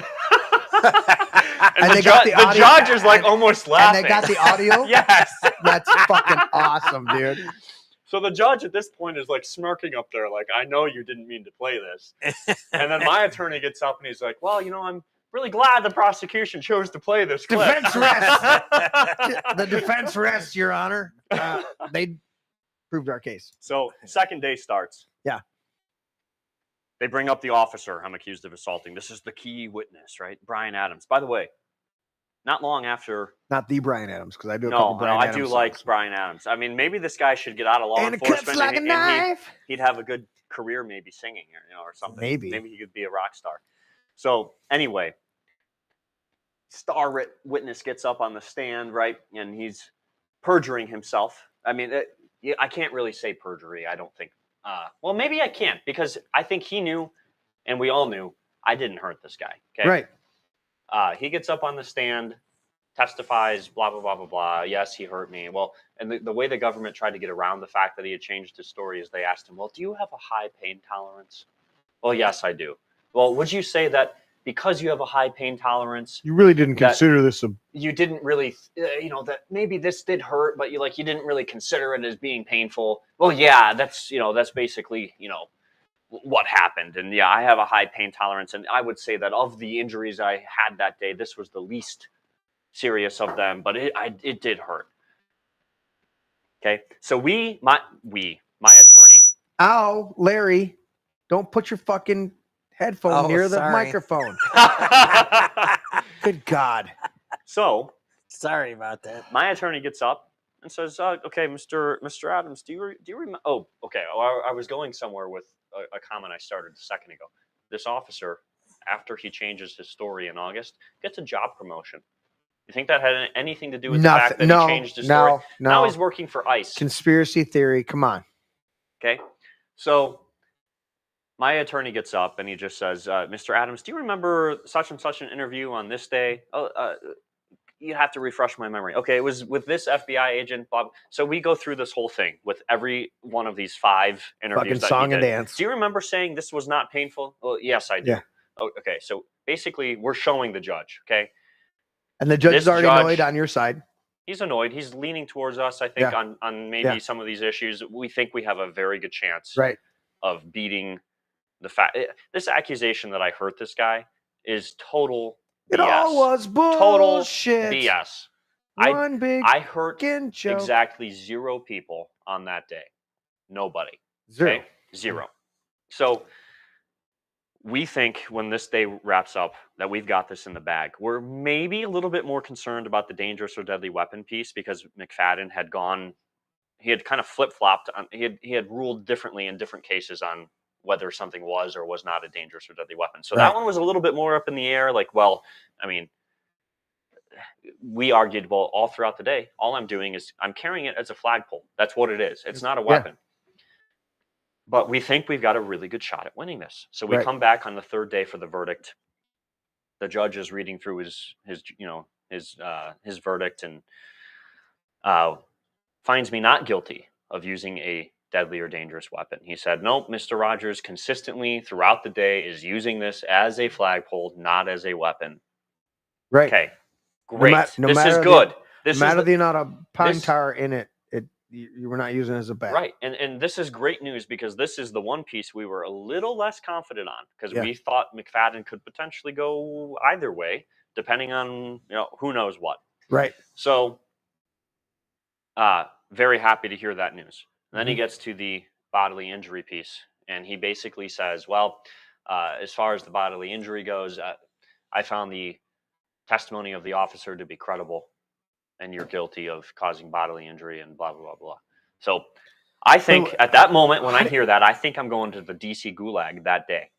How do you dismiss the fucking assault with a deadly weapon and then still say he had bodily injury? Well, because that wasn't under oath and he wasn't remembering correctly. Fuck off. I don't know, Anyway, I think I can say this now. I think that that McFadden was dead wrong on that. I think that there was absolutely is no wrong. reason. And the cop was a fucking liar. And the cop is a liar. I hope he loses his job too. And I'm not resentful, but I do want justice. I want justice. And the way these people and the Biden DOJ and FBI treated me, and not just me, but unfortunately hundreds of other Americans was unjust. Yeah, and unconstitutional. They need to be held accountable. And immoral. I want accountability 100%. Not revenge. I want accountability. Accountability and to be held to the standards of our. It's the closest thing I ever saw to Nazism. It's what it is. I mean, the way they weaponize the DOJ to go after They're Republicans. jackbooted thugs. Yeah, They through are. and through. Well, they are. They are, and that's not an exaggeration. They're exactly textbook Nazism is what we witnessed. You're absolutely right. Over the past 4 years, textbook. No, it's textbook. You're absolutely right. No doubt about it. So I thought I was going to jail that night because the statute does technically say that if you're found guilty of that, you need to be remanded into custody following the verdict. So what happened? So what happened is I started texting my mom, some of my friends that like I had asked a few of my friends, like, hey, if this happens, I know I'm getting a tax return for this year. I was late in my taxes. I had filed an extension, but I knew my tax return was supposed to be coming. And it was enough money to cover expenses of my house and things for a couple of months and like buy some time for. I want you to show that frosty head that you just poured. There it is. That's all right, continue. That's because I'm not. You didn't great tip. At, you didn't tip. I didn't tip I didn't tip the really glass got to tip. enough. You know what's funny? It's all over Facebook today. Is Rosie O'Donnell has left the country. Said she's not coming back until every American has the same rights. The same rights as what? To be ugly? Because that's what's all she's got. Yeah, I mean, what rights do people not have? And what's with her Coke bottle glasses that she fucking wears now with the big rims? She's just a hideous person. Oh, she just. And Trump made it very clear that the only person that he calls ugly is Rosie. You know what's ironic? The people that claim that they're so full of love and tolerance, and the ones that have the hate has no home here signs. They're the biggest haters of them all. They hate Donald Trump and his supporters so much. Yeah. They're willing to rat out their fellow citizens. It's a Trump derangement syndrome. Their family. They are the embodiment of the communists. They're the fucking communists, dude. That's what they are. So Judge McFadden gives his verdict, and I forget exactly the details. I took notes. At some point, I want to write a book. And I've been advised maybe write one chapter to kind of give an idea of what you want, maybe write an outline, and then try to submit it to some agents to see if somebody will pick it up. Excuse me. Did I avoid getting that on? I got your mic muted. Okay. But we can also self-publish. What the fuck, Larry? You muted me? Yes. Fucker. I got a button over here. I muted the host. It's all good, Larry. Larry's Nobody just been sitting here waiting to do something all night. So I'm like, you know what? You're supposed to be monitoring chat and pushing buttons from now on. Fucker. All right, continue, Jeremy. And made him say the F word. So basically, my attorney got up and actually at the beginning of the trial, we had made a motion to the judge asking him to delay verdict. Okay. So if you won't, we had asked to delay trial after on the grounds that Trump had won the election, knowing that there's going to be a change in prosecutorial priorities. Right. Something is going to change. We don't know what. It could be commutations. It could be pardons. It could be some cases being dropped outright. We don't know. We asked the judge, in light of the election results, can we push this trial into like February of next year just to see what happens? Yeah. No, can't do that. Okay. Well, Your Honor, we have one final motion to make morning of trial beginning. Delay verdict, because my client has the presumption of innocence for now until your verdict is rendered. Hold the trial, weigh the evidence, write your verdict, wait to release the verdict until after we find out what the Trump administration is doing. That will give the new DOJ time to review cases. Okay. And if they so choose to either grant Mr. Rodgers a new trial, or they could dismiss the charges with prejudice or without prejudice. So on those grounds, please, would you consider withholding verdict until a later date? Overruled. Wouldn't do it. So my attorney gets up and he's like, well, Your Honor, this is the reason we wanted you to delay verdict, because we know that the statute does seem to indicate that it's required that Mr. Rodgers would be taken into custody today. And the judge is like, well, is the prosecution seeking detention? I'm going to pause the story right there for a moment and rewind to 2 weeks prior when I had my pretrial conference. Okay. One of my best friends, his name is Josh Cheney. He came with me to DC. He drove me there. For No my relation to pretrial Liz or no, thankfully no, spelled differently. Okay, great. Okay, So- just had to double check. You know, I met Dick Cheney once. I shook his hand in Jackson Hole, Wyoming when I was Did you living get out shocked? there. No. But let me show 'Cause you he's what let electric. me show you what his handshake was. Oh, really? The weakest, Like limpest, look at dead fish handshake you've ever had. And I was 12 years old at the time. And I was like, that is a weak probably because handshake. his artificial heart was not pumping properly. It could be. It could I be, don't and know. so he didn't have a Maybe grip. he doesn't have a heart. This is true. Okay. Maybe so, the Cheney but- family doesn't have hearts. But here's why I go back to these 2 weeks prior. Yeah. My friend had never been to DC before. Well, I've been to DC many times at this point, right? Right. So he's never seen the Washington Monument, never Oh. seen the Lincoln Memorial, never seen the World It's War still II Memorial, no never matter, seen the no- National no matter how Archives. corrupt that fucking city gets, monuments it's are still beautiful. majestic. Okay. Still majestic. So I had told my attorney, I'm like, I don't think it's a problem for me to take Josh around and like show him some of these sites. He's never been here. I can kind of be his tour guide. Do you think that's going to be a problem? Like, I don't have travel restrictions except for I can't go to DC unless it's to go for court proceedings or to meet with my attorney. And I'm here for one of those two things. So I think I'm okay.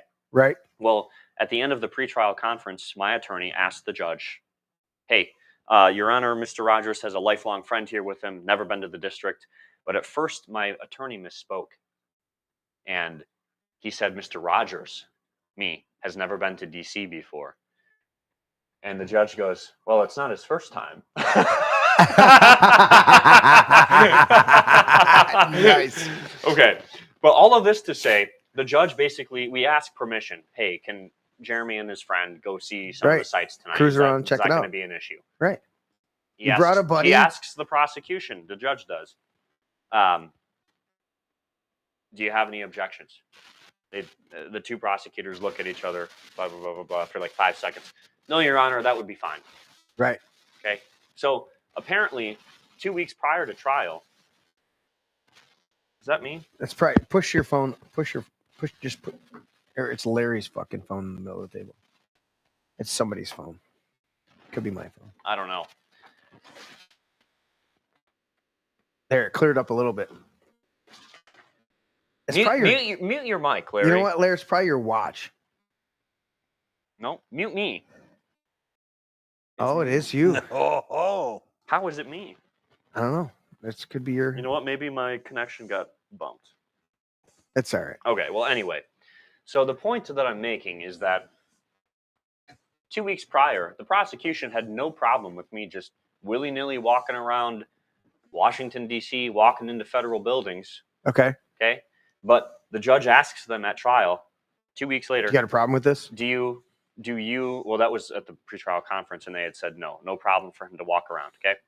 So then we get to trial. The judge says, well, is the prosecution seeking detention?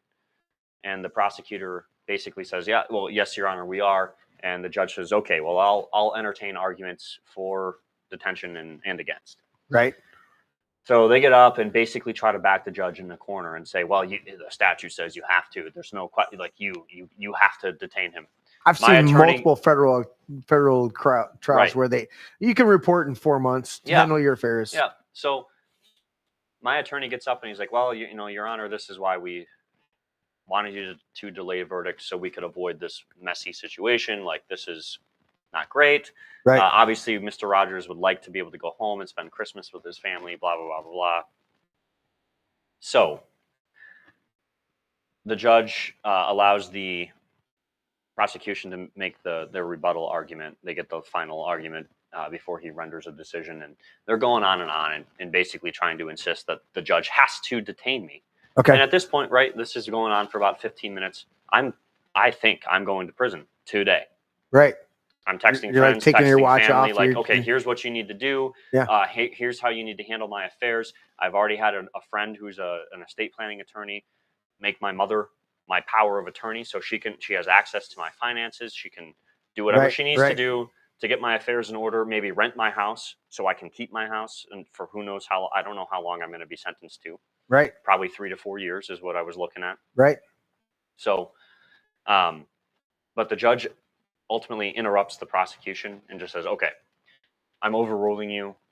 I'm not detaining Mr. Rodgers today. So I was able to walk out of the courthouse that day a free man still. Wow. With the sentencing date scheduled for February 28th, 11 days ago.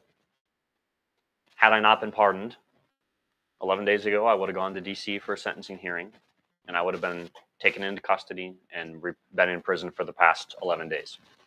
And what was the sentence? The final sentence? No sentence is issued until sentencing. No, but I'm saying, what would have been the duration if you somewhere between? My attorney said maybe 2 to 4 so years. So did 2 to 4 years. Okay. But you were never and given that I had no priors, my attorney was pretty confident it would probably be maybe 2 years. Okay. So basically, you were never sentenced. I was never sentenced. So the case was never completed. Correct. So and you were. This is, so you are not a convicted So there's felon. my pardon, but I want to cover a couple of other things if I can. My pardon came before my sentencing hearing. Sorry for it sideways, guys, but there it is. Donald Trump, president. Can you right click? Is that just a right click on that and see if there's a rotate option?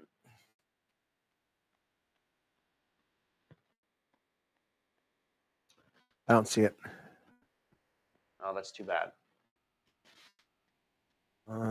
There's Zoom. Can you save it as a? Oh, that might be too much. If you saved it and opened it as an image, you could rotate it. But anyways, there it is. You guys can see it. So, you guys, but you want to? Did you want to?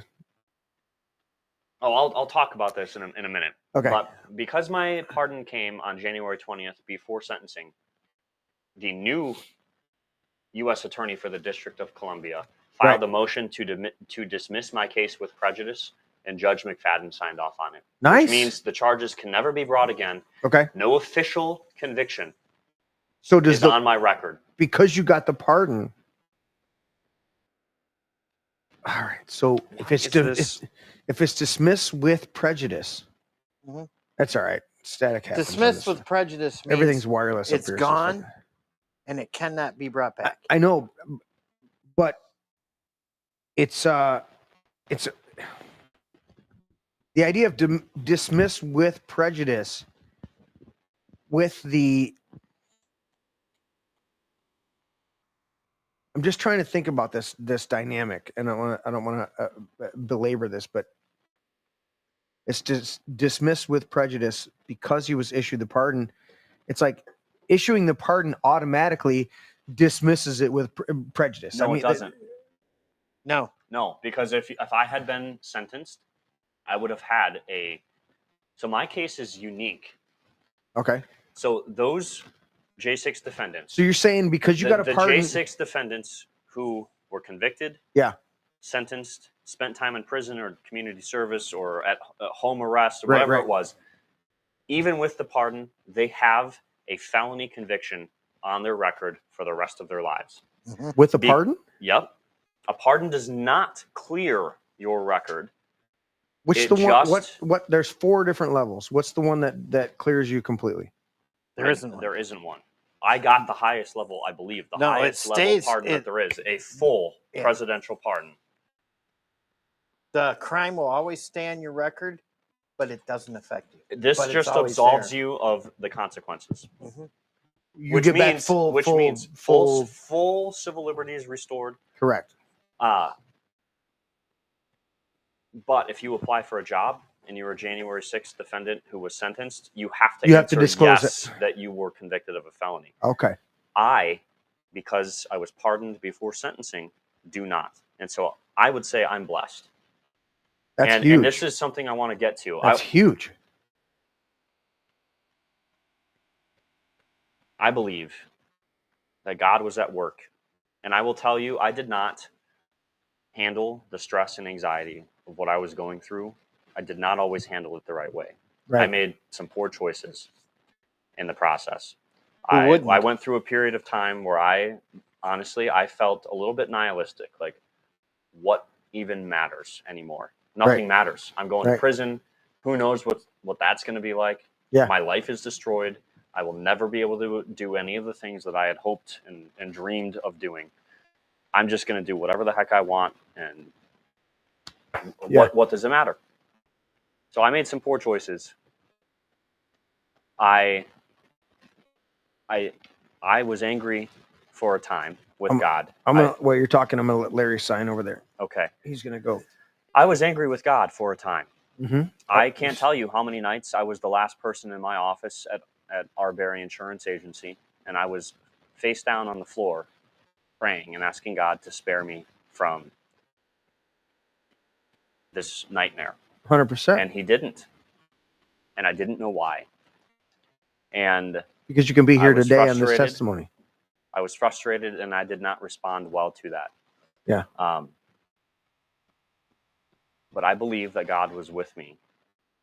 And you know what they say, hindsight is always 20/20. Always. And an interesting thing in Scripture is that numbers have significance. Seven is the number of completion. Yep. 12 is a significant number. When the new heaven is completed, there are 12 gates. Mm-hmm. There were 12 disciples. The creation occurred in 7 days, right? Mm-hmm. What I'm trying to think of other significant numbers. But one in particular stood out to me because it happened to cross my mind heading into trial. Man, December 10th to January 10th, 30 days. Okay. Well, another 10 days is 40 days. Well, December 31st, that throws it off a little bit. But from December 10th, when my trial began, until January 19th is 40 days. 40 is the number in Scripture associated with trial. It's the number of days that Christ was tempted by Satan. Yep. On day 41, the devil fled. In fact, I'm gonna pull up something one of my friends sent me. Okay. You out, Larry? Yeah, I got it. See you, buddy. You got to work in the morning. Nice Give me your. Hey, Larry, thank you for joining us. Give me your pack. Your microphone pack. Jeremy, while you're looking that up, swap me packs real quick. Yeah, that fucker. I don't know why that frequency is off. No, the other side. The other side. I will. We got it. Just pull. Just pull. Pull the gray. Here again. Here. Oh, there we go. I don't know what I was doing. Yep. Okay. Pop that back on there. And I'm going to switch it to Larry's pack. Perfect. No noise. I don't know why that one's making noise today. Yeah, that was weird. But there's I'm a gonna lot. see if I can find this. There's a lot of. You know what? There's a lot of frequencies. We try to plug everything in hardware. Mm-hmm. What scripture are you looking up? It's not scripture. It's okay. Just an uplifting reminder. Okay. Man, I really want to find this because I think that it's really relevant to the point I'm trying to make. I will find it. Just bear with me for a moment. No, keep going. I appreciate this, and we can go to a little extended time with Larry had to leave. We used to do the show up to 4 hours. We would go to midnight because I didn't. As long as I'm awake and we're talking, you got it. I found it. Okay. So in the Bible, it rained for 40 days and 40 nights. Okay. Day 41 came, and the rain stopped. Yep. Moses committed murder and hid in the desert for 40 years. 41 came, and God called him to rescue Israel. Moses went up on the mountain for 40 days. On day 41, he received the 10 Commandments. The Israelites wandered in the wilderness for 40 years. Yep. Year 41, they walked into the Promised Land. Goliath taunted Israel for 40 days. Day 41 came, and David slew him. Jonah preached the message of repentance to Nineveh for 40 days. On day 41, God stopped his plan to destroy them. Jesus fasted and was tempted for 40 days. Day 41, the devil fled. Yeah. After his resurrection, Jesus appeared to his disciples for 40 days. On day 41, he ascended into heaven. And then this is supposed to be an uplifting biblical theme message. And it says, the rain will stop, the giant will fall, and you will never enter your promised land. Or no, sorry, and you will enter your promised land. Don't give up at 40. Right. Your 41 is coming. 41, that's great. So 40 days from December 10th, when my trial literally began. Right. On December 10th to January 19th, 40 days. Day 41 is January 20th. And on January 20th, Donald Trump signed my pardon. That's and I believe that awesome. God was at work because not only awesome. is that I would say that's a sign, right? Huge. But also, God spared Donald Trump's life. In Butler. And you know what? The left talks about J6, J6, J6. Let's not forget J13. Right? Right. When a crazed leftist tried to murder the president of the United States. You're talking about at the golf course? July 13th is Butler, Pennsylvania. Oh, that's Butler. Yep. Where Yeah. Trump was actually shot. Yeah. And I want to say. When he does that. Yep. And he loves that chart because that was the chart. Saved his life. Well, he attributes it to God, and it was God, because there is no. You strike me as somebody who knows a thing or two about firearms, looking at one on your wall. If you know anything about ballistics and rifles, we're talking about milliseconds that saved Trump's life. You couldn't have planned that if you tried. Even if it was tried to be timed with a computer. There was conspiracy theories saying that he turned just right. I'm like, the fuck he did? Dude, that was God. That was. Shut up. That was God, protected his life. Well, I'm reminded of a quote by Ben Franklin. Mm-hmm. And Benjamin Franklin said, "I have lived a long time, and the longer I live, the more convincing proofs I see of this truth, that God governs the affairs of men." That's a huge quote. I love that. And if quote. a sparrow cannot fall to the ground without his notice, is it probable that an empire can rise without his aid? That's awesome. They talk about specifically about Washington. And the Haitians would be on the other side, the Hessians. Hessians from, yep. And they would be on the other side, and they're shooting him. He's got holes in his hat, through his coat. Multiple horses shot out from underneath. And this guy walks away without anything. And they're like, what the hell? The enemies of the opposition on the British side, whether they were hired or British regulars, held George Washington, in reverence. They almost deified him because they couldn't kill him. And he would ride into battle and they would be shooting point blank at him and nothing's hitting him. And he would, and you find out later how much of a man of prayer he was, that he would go out when there wasn't a pitched battle or something he needed to attend to. He was out in a secluded area near the camp, kneeling and praying and crying out to God. And people, they don't know these types of histories. They don't know these dynamics of the men who've forged this nation in liberty, as Lincoln pontificated about. That these men were truly, they weren't perfect men. They weren't whatever the bullshit we throw on people to try to make them look like we want to. These were real men who cried out to God, as you talked about, being in the different places and just crying out and going, Lord, I don't know what to do. I can't take this. I don't know what, but God comes through.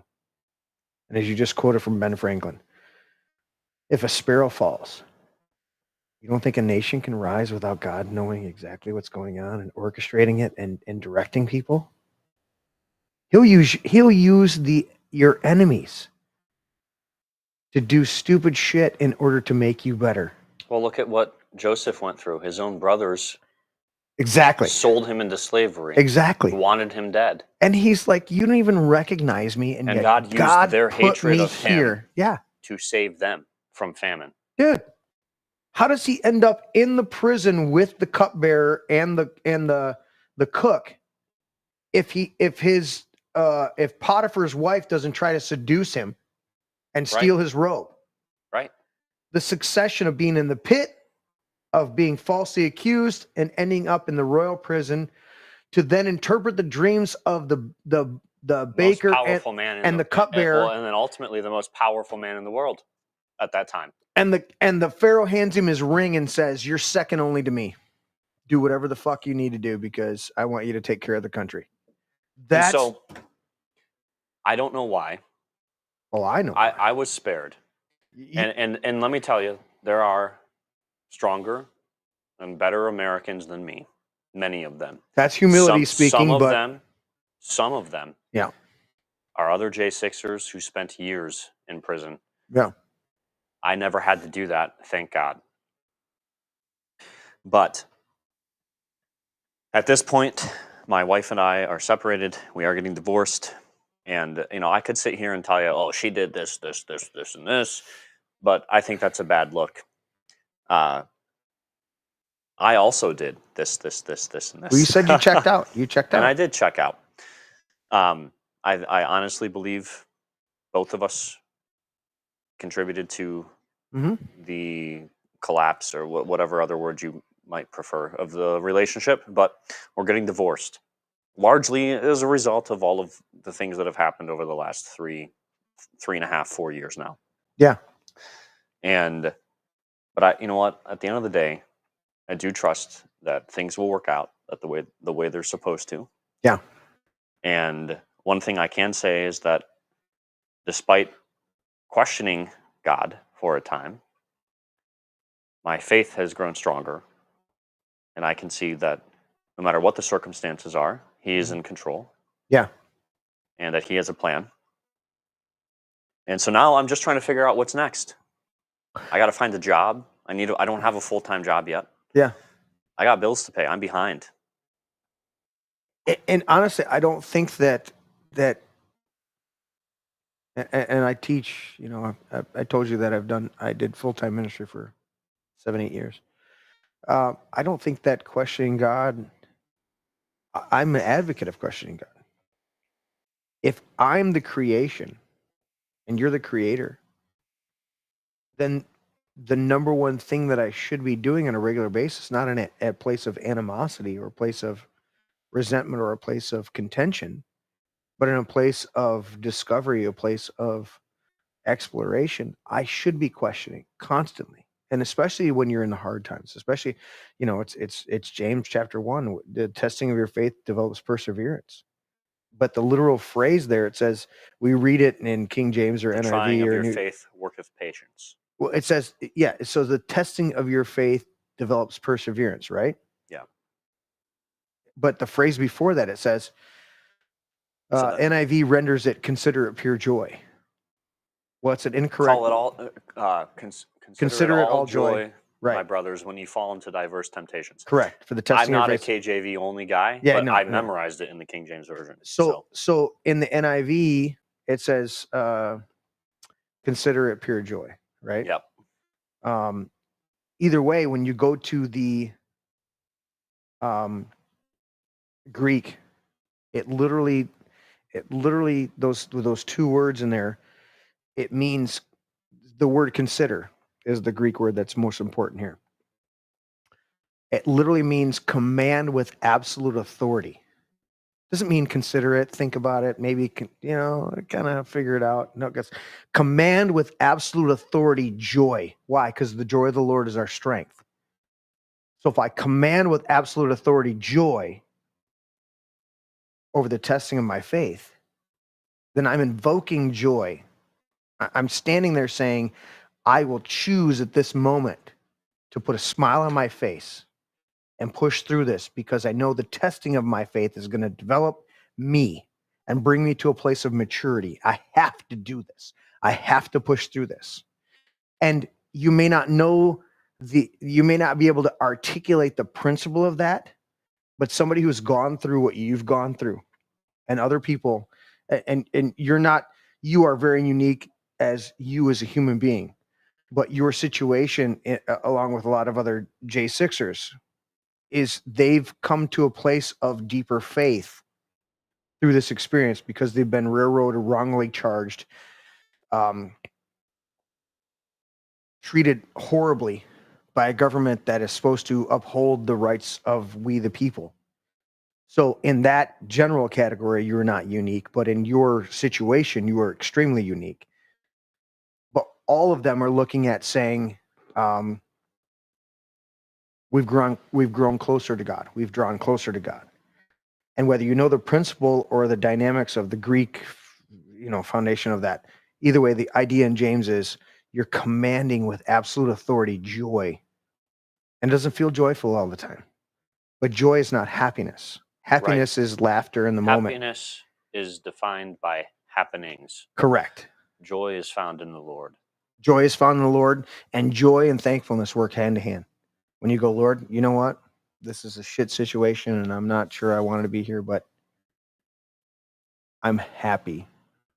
I choose to be joyful because the joy of the Lord is my strength. And you start to count out the little thing they would do in church for years. Count out your blessings. Song? Well, there's that song. Yeah. Count your blessings, name them one by Yeah. one. And you then had to there's do the it. song, "The joy of the Lord It is my strength." Yes. I don't, and I can't remember the tune exactly on that one, but no, we were close. Yeah. We were almost in harmony. Jeremy, this has been a great interview. I'm gonna have you sign over here. Okay. Larry already left us. I had a couple of other quotes that I thought were relevant, and I just want to share them real quick. Okay.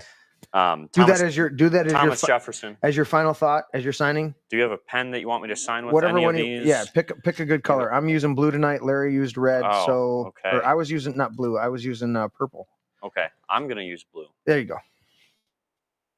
Not Ben Franklin. Thomas Jefferson said that eternal vigilance is the price of liberty. 100%. So I want to encourage your listeners that we have to be vigilant, and that means holding our elected officials accountable. Hold their feet to the fire. I know that, call the office. I know that can be hard sometimes because I'm friends with some elected officials. Right. And I like them. They're nice people. Right. I could have a beer with them. I could eat dinner with them. But you want to go, why are you doing this? Make the right decisions. Hold them accountable, even if you like them. Yeah. And another quote that, two more quotes, if I could. Mm-hmm. Congress has a lot of power, a lot of power, and what's the word I'm looking for? And responsibility. They have a lot of responsibility as an elected body representing this nation. Yeah. And President Garfield said that now more than ever before, the people are responsible for the character of their Congress. If that body be ignorant, reckless, and corrupt, it's because the people tolerate ignorance, recklessness, and corruption. If it be intelligent, brave, and pure, it is because the people demand these high qualities to represent them in the national legislature. And I would go a step further and say, not only Congress, but your state house and your state senate. 100%. And Congress has a ton of power. They control the purse strings. Yep. They can impeach judges. They can impeach the president. We need to hold these people accountable. Yep. Things cannot continue as they have for the past 70 years, post-World War II. No. The spending what was is Garfield? outrageous. It was the 1880s? Yes, and Garfield actually was a Christian, and I believe was actually a minister. Mm-hmm. Could read and write both Greek and Latin. Yeah. Brilliant man, and he was assassinated. Yep. Yeah. The last quote I wanted to leave with you is by a more recent presidential candidate who unfortunately didn't win, Barry Goldwater. Okay. Extremism in defense of liberty is no vice. No vice, yeah. Moderation in pursuit of justice is no virtue. Yeah. That's huge. And we could do a whole show on just that dynamic between virtue and vice. Because he was talking about where do you find your true balance, you know? And he was saying if you're going to compromise over here, that's not right. And if you're going to go extremist over there, yeah, that's a great fucking quote. I'm going to have you back. We've worked through the January 6th stuff. There's so much more we could talk about. I love talking policy. Absolutely. I've studied economics. I've studied history. Studied political science. We could talk about tariffs, about foreign policy. That's Ukraine. what I want to do. Because you've got, and I would love. I've got 3 or 4. Well, you know Trejo. That's how you got connected with Amber and that whole crew there. I love talking. I love history, and I was I was crisscrossing my naval battles tonight. But I love that. You know Marburg, Dennis Marburger. He was honored at when you spoke that night. Dennis was honored near the end of it. Okay. Dennis yes, was a shorter, I do remember him. He's been on the show 2 or 3 times with Shane Trejo. It just I love because we just pull stuff out, and we start talking about I spoke at our local commissioners. We got phenomenal commissioners here in Livingston County, and I spoke there. They had no idea, and I really didn't. So I started diving into it. But they're called the Suffolk Resolves, which precipitated a whole bunch of the Revolutionary War doctrines. Was the Suffolk Resolves were kind of the preamble to the Declaration of Independence. And you read through them, and I shared it with the council there, and then we got in this conversation. It's like this historical knowledge and things that have been lost, and these just diving into documents, just diving into government documents, huge. But then diving into even the Constitution, I think, is misunderstood. 100%. I actually don't believe that our founding fathers intended to create 3 co-equal branches of government. Correct. They listed them in the order of importance. Number 1, the Congress. I think Number 2, the executive. Number 3, the judicial. And Jefferson warned us that the judicial branch could turn into an oligarchy. And what do we do now? Now every year we sit and we wait to be told by 9 justices what the law of the land is going to be. Right. Well, not by Congress, not by the president, but by the Supreme Court. And I have to give the caveat, as flawed as he was, I think Jackson was exactly right. Oh, they've issued their decree. Let's see them enforce it. If you don't have the backing of the Congress and the executive to adhere to the judiciary is null and void. What are you going to do? Do you know the only judicial position, if I understand correctly, created by the Constitution, that's required by the Constitution, is the Chief Justice of the Supreme Court. Right.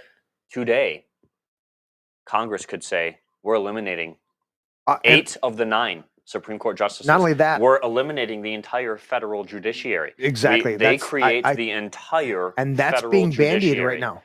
And what I'm saying is that should tell you that the founding fathers intended the legislature, 100%, the Congress, to be the most powerful branch of government. Don't you think that the judiciary was, the founding fathers looked at the judiciary as, how do we clarify for we the people what the legislature meant, or what the executive I'm not is even implementing? Certain that it's constitutional for, and this will be controversial, and that's okay. Yeah.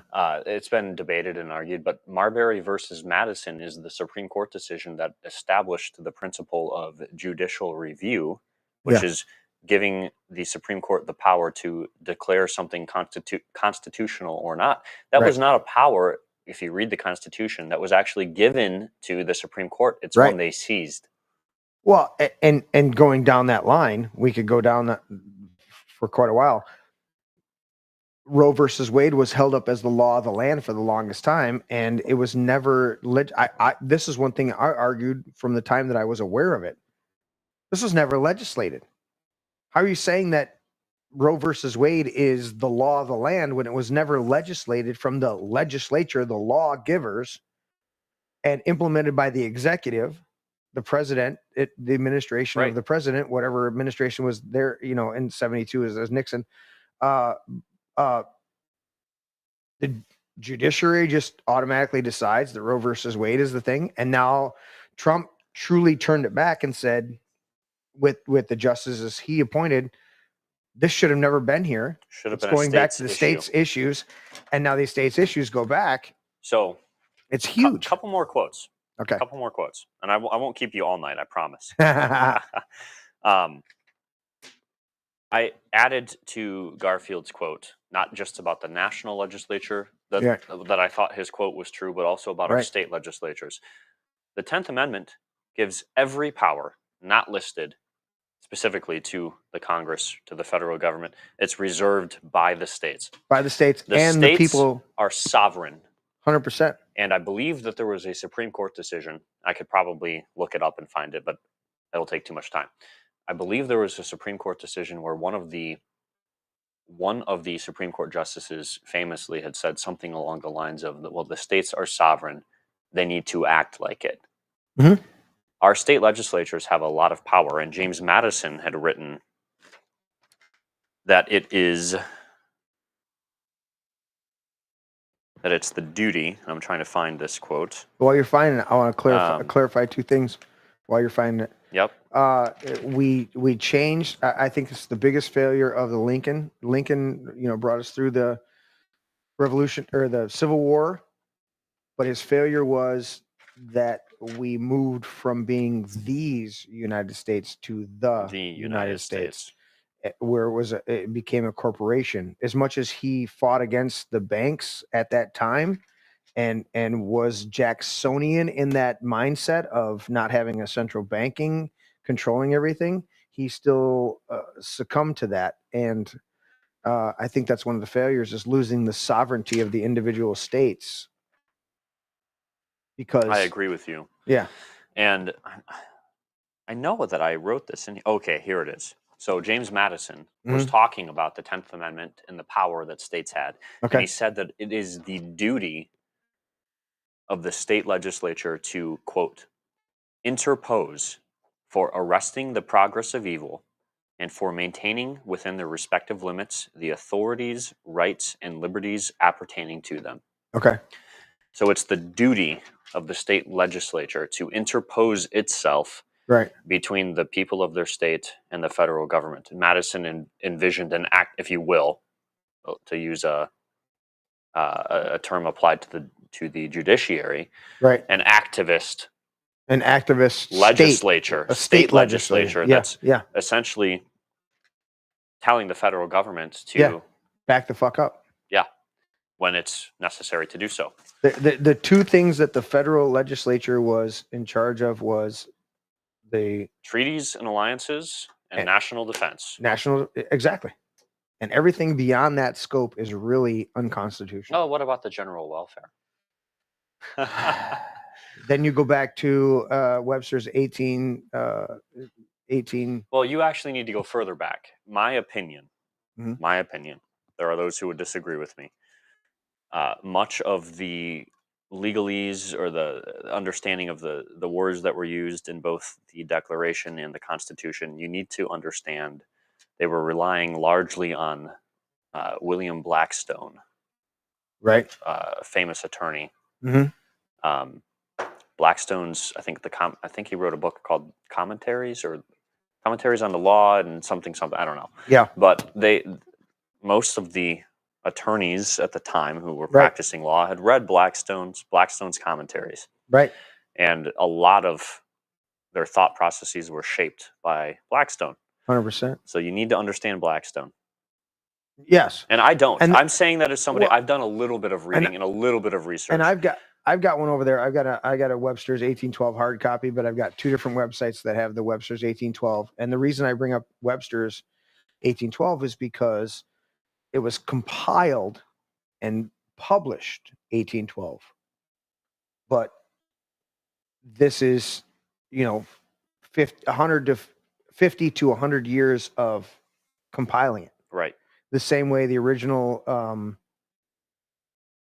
what was there was a movie about 6 years ago with Mel Gibson, the first dictionary out of England. Yep. Yeah, that was a great movie. It was. And then you study the behind the scenes stuff, and they like took 10 years to figure out the A's, and then the B's, and they took years and sent out letter or put it in the newspapers and asked people to send them any type of correspondence relating to how these words were used, and they compiled it in there, and it was one of the most exhaustive, comprehensive uses of the modern language.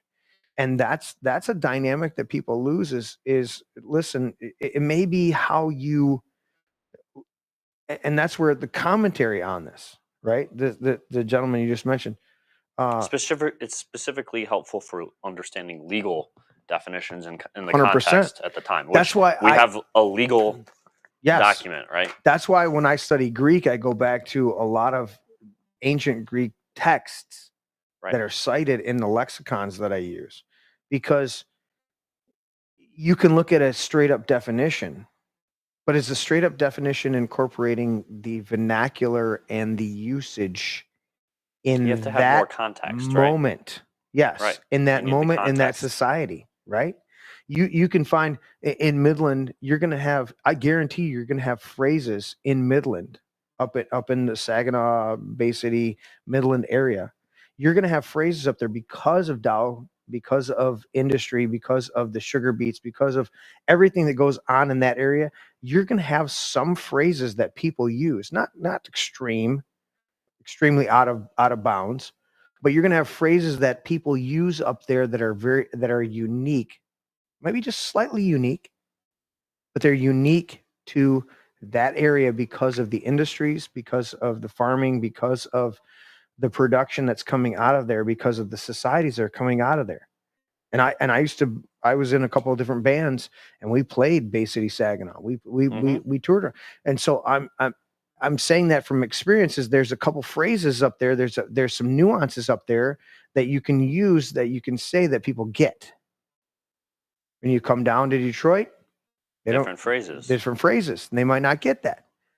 It's the same exact language. Michigan's a small state, and it's a small geographically. State. Dude, you know how many people don't know how to say Ontonagon? Yep. Or Ypsilanti. Hell, right? Or any number of cities. And Sault Ste. Marie, they're like it's like at a reenactment one year. Yeah. And this was probably 13 years ago. I was probably 17. I think I was still in high school. Yeah. I met a guy who was just walking around looking at the different camps that were set up for the reenactment in Bay City. Mm-hmm. And he told me he had a hobby of studying dialects. Okay. And he asked me if I had ever spent any time up north. With the Yoopers up there, you know? I never was in the UP. Not quite into UP. Not in the UP. Oh, just near the bridge, UP. a bunch of trolls up there. A bunch of trolls, yeah. Yeah. And I said, well, yes, I have. I lived in Petoskey for 4 years. Oh, you find a couple of stones up there. But he could tell, just by listening to me speak, that I had spent at least a significant amount of time up there to have picked up some things, or maybe the way that I sounded when I spoke. Yeah. That he could tell I had spent time in northern Michigan. Isn't that crazy? It's crazy because it cracks me up when you meet some people throughout the country and they're like, "Oh, you're from Michigan? Your dialect, your tempo or your cambers." And I'm like, I don't have an accent. What are you talking about? I am the straightest.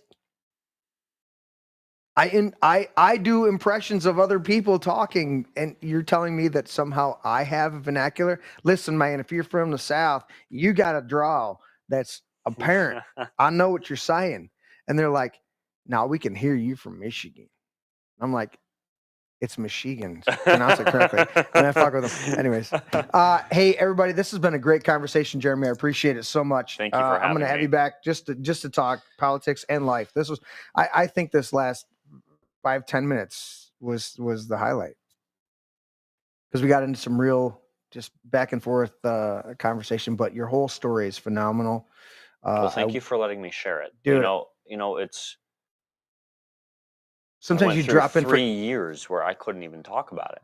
Dude, and you're told to shut up and not do everything. Well, because what you can or what you say can and will be used in the court of law. In the court of law, right? Yeah, so you crazy. can't talk about it. You can't say what you did or didn't do, and you got to put up with articles being written about you, and you can't even defend yourself in the court of public opinion. That's the most horrible thing.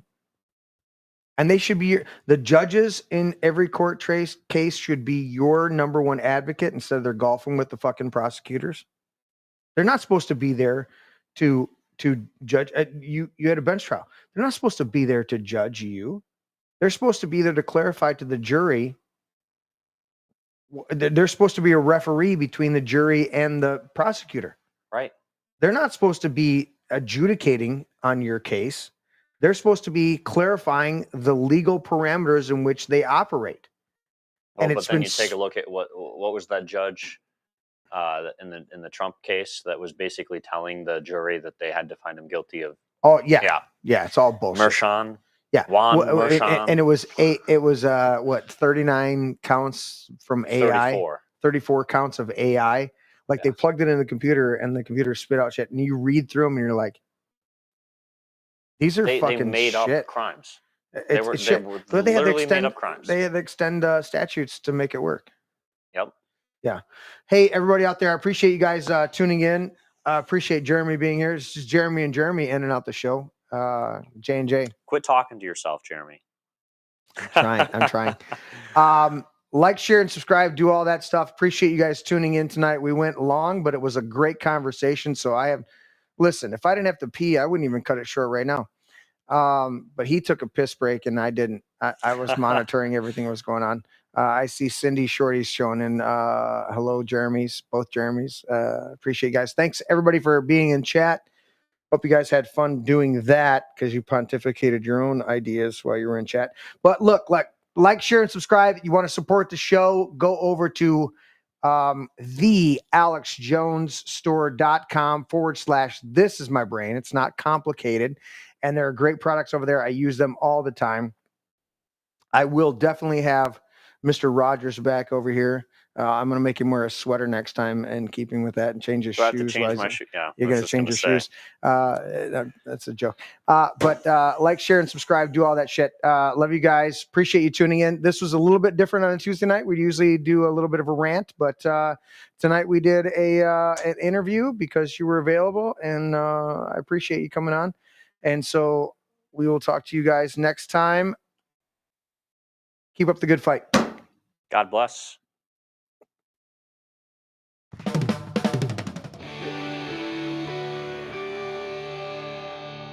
This is my brain. Dad, that's an egg. Yeah, that's an egg. Honey, Dude, that's an egg. Seriously. That's an egg. It's a metaphor. It's still an egg. That's an egg. I would challenge you. That's an egg. I know my brain is not actually an egg, okay? It's a metaphor. Metaphor or not, that's not your brain. It's just an egg. Una cerveza para mí. My egg is my brain. Can I at least have some bacon, maybe some sausage with that egg, though? Oh, I want some bacon. I want crepes. Have some bacon and pancakes with that egg. I'll take it with cheese. Extra large brown cage-free eggs.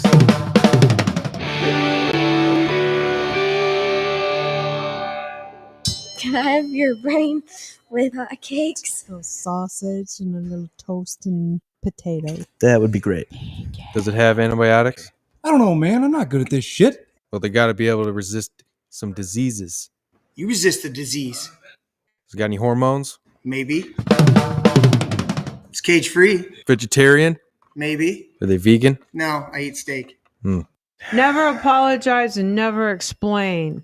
Never apologize. Yeah. Never apologize and never explain.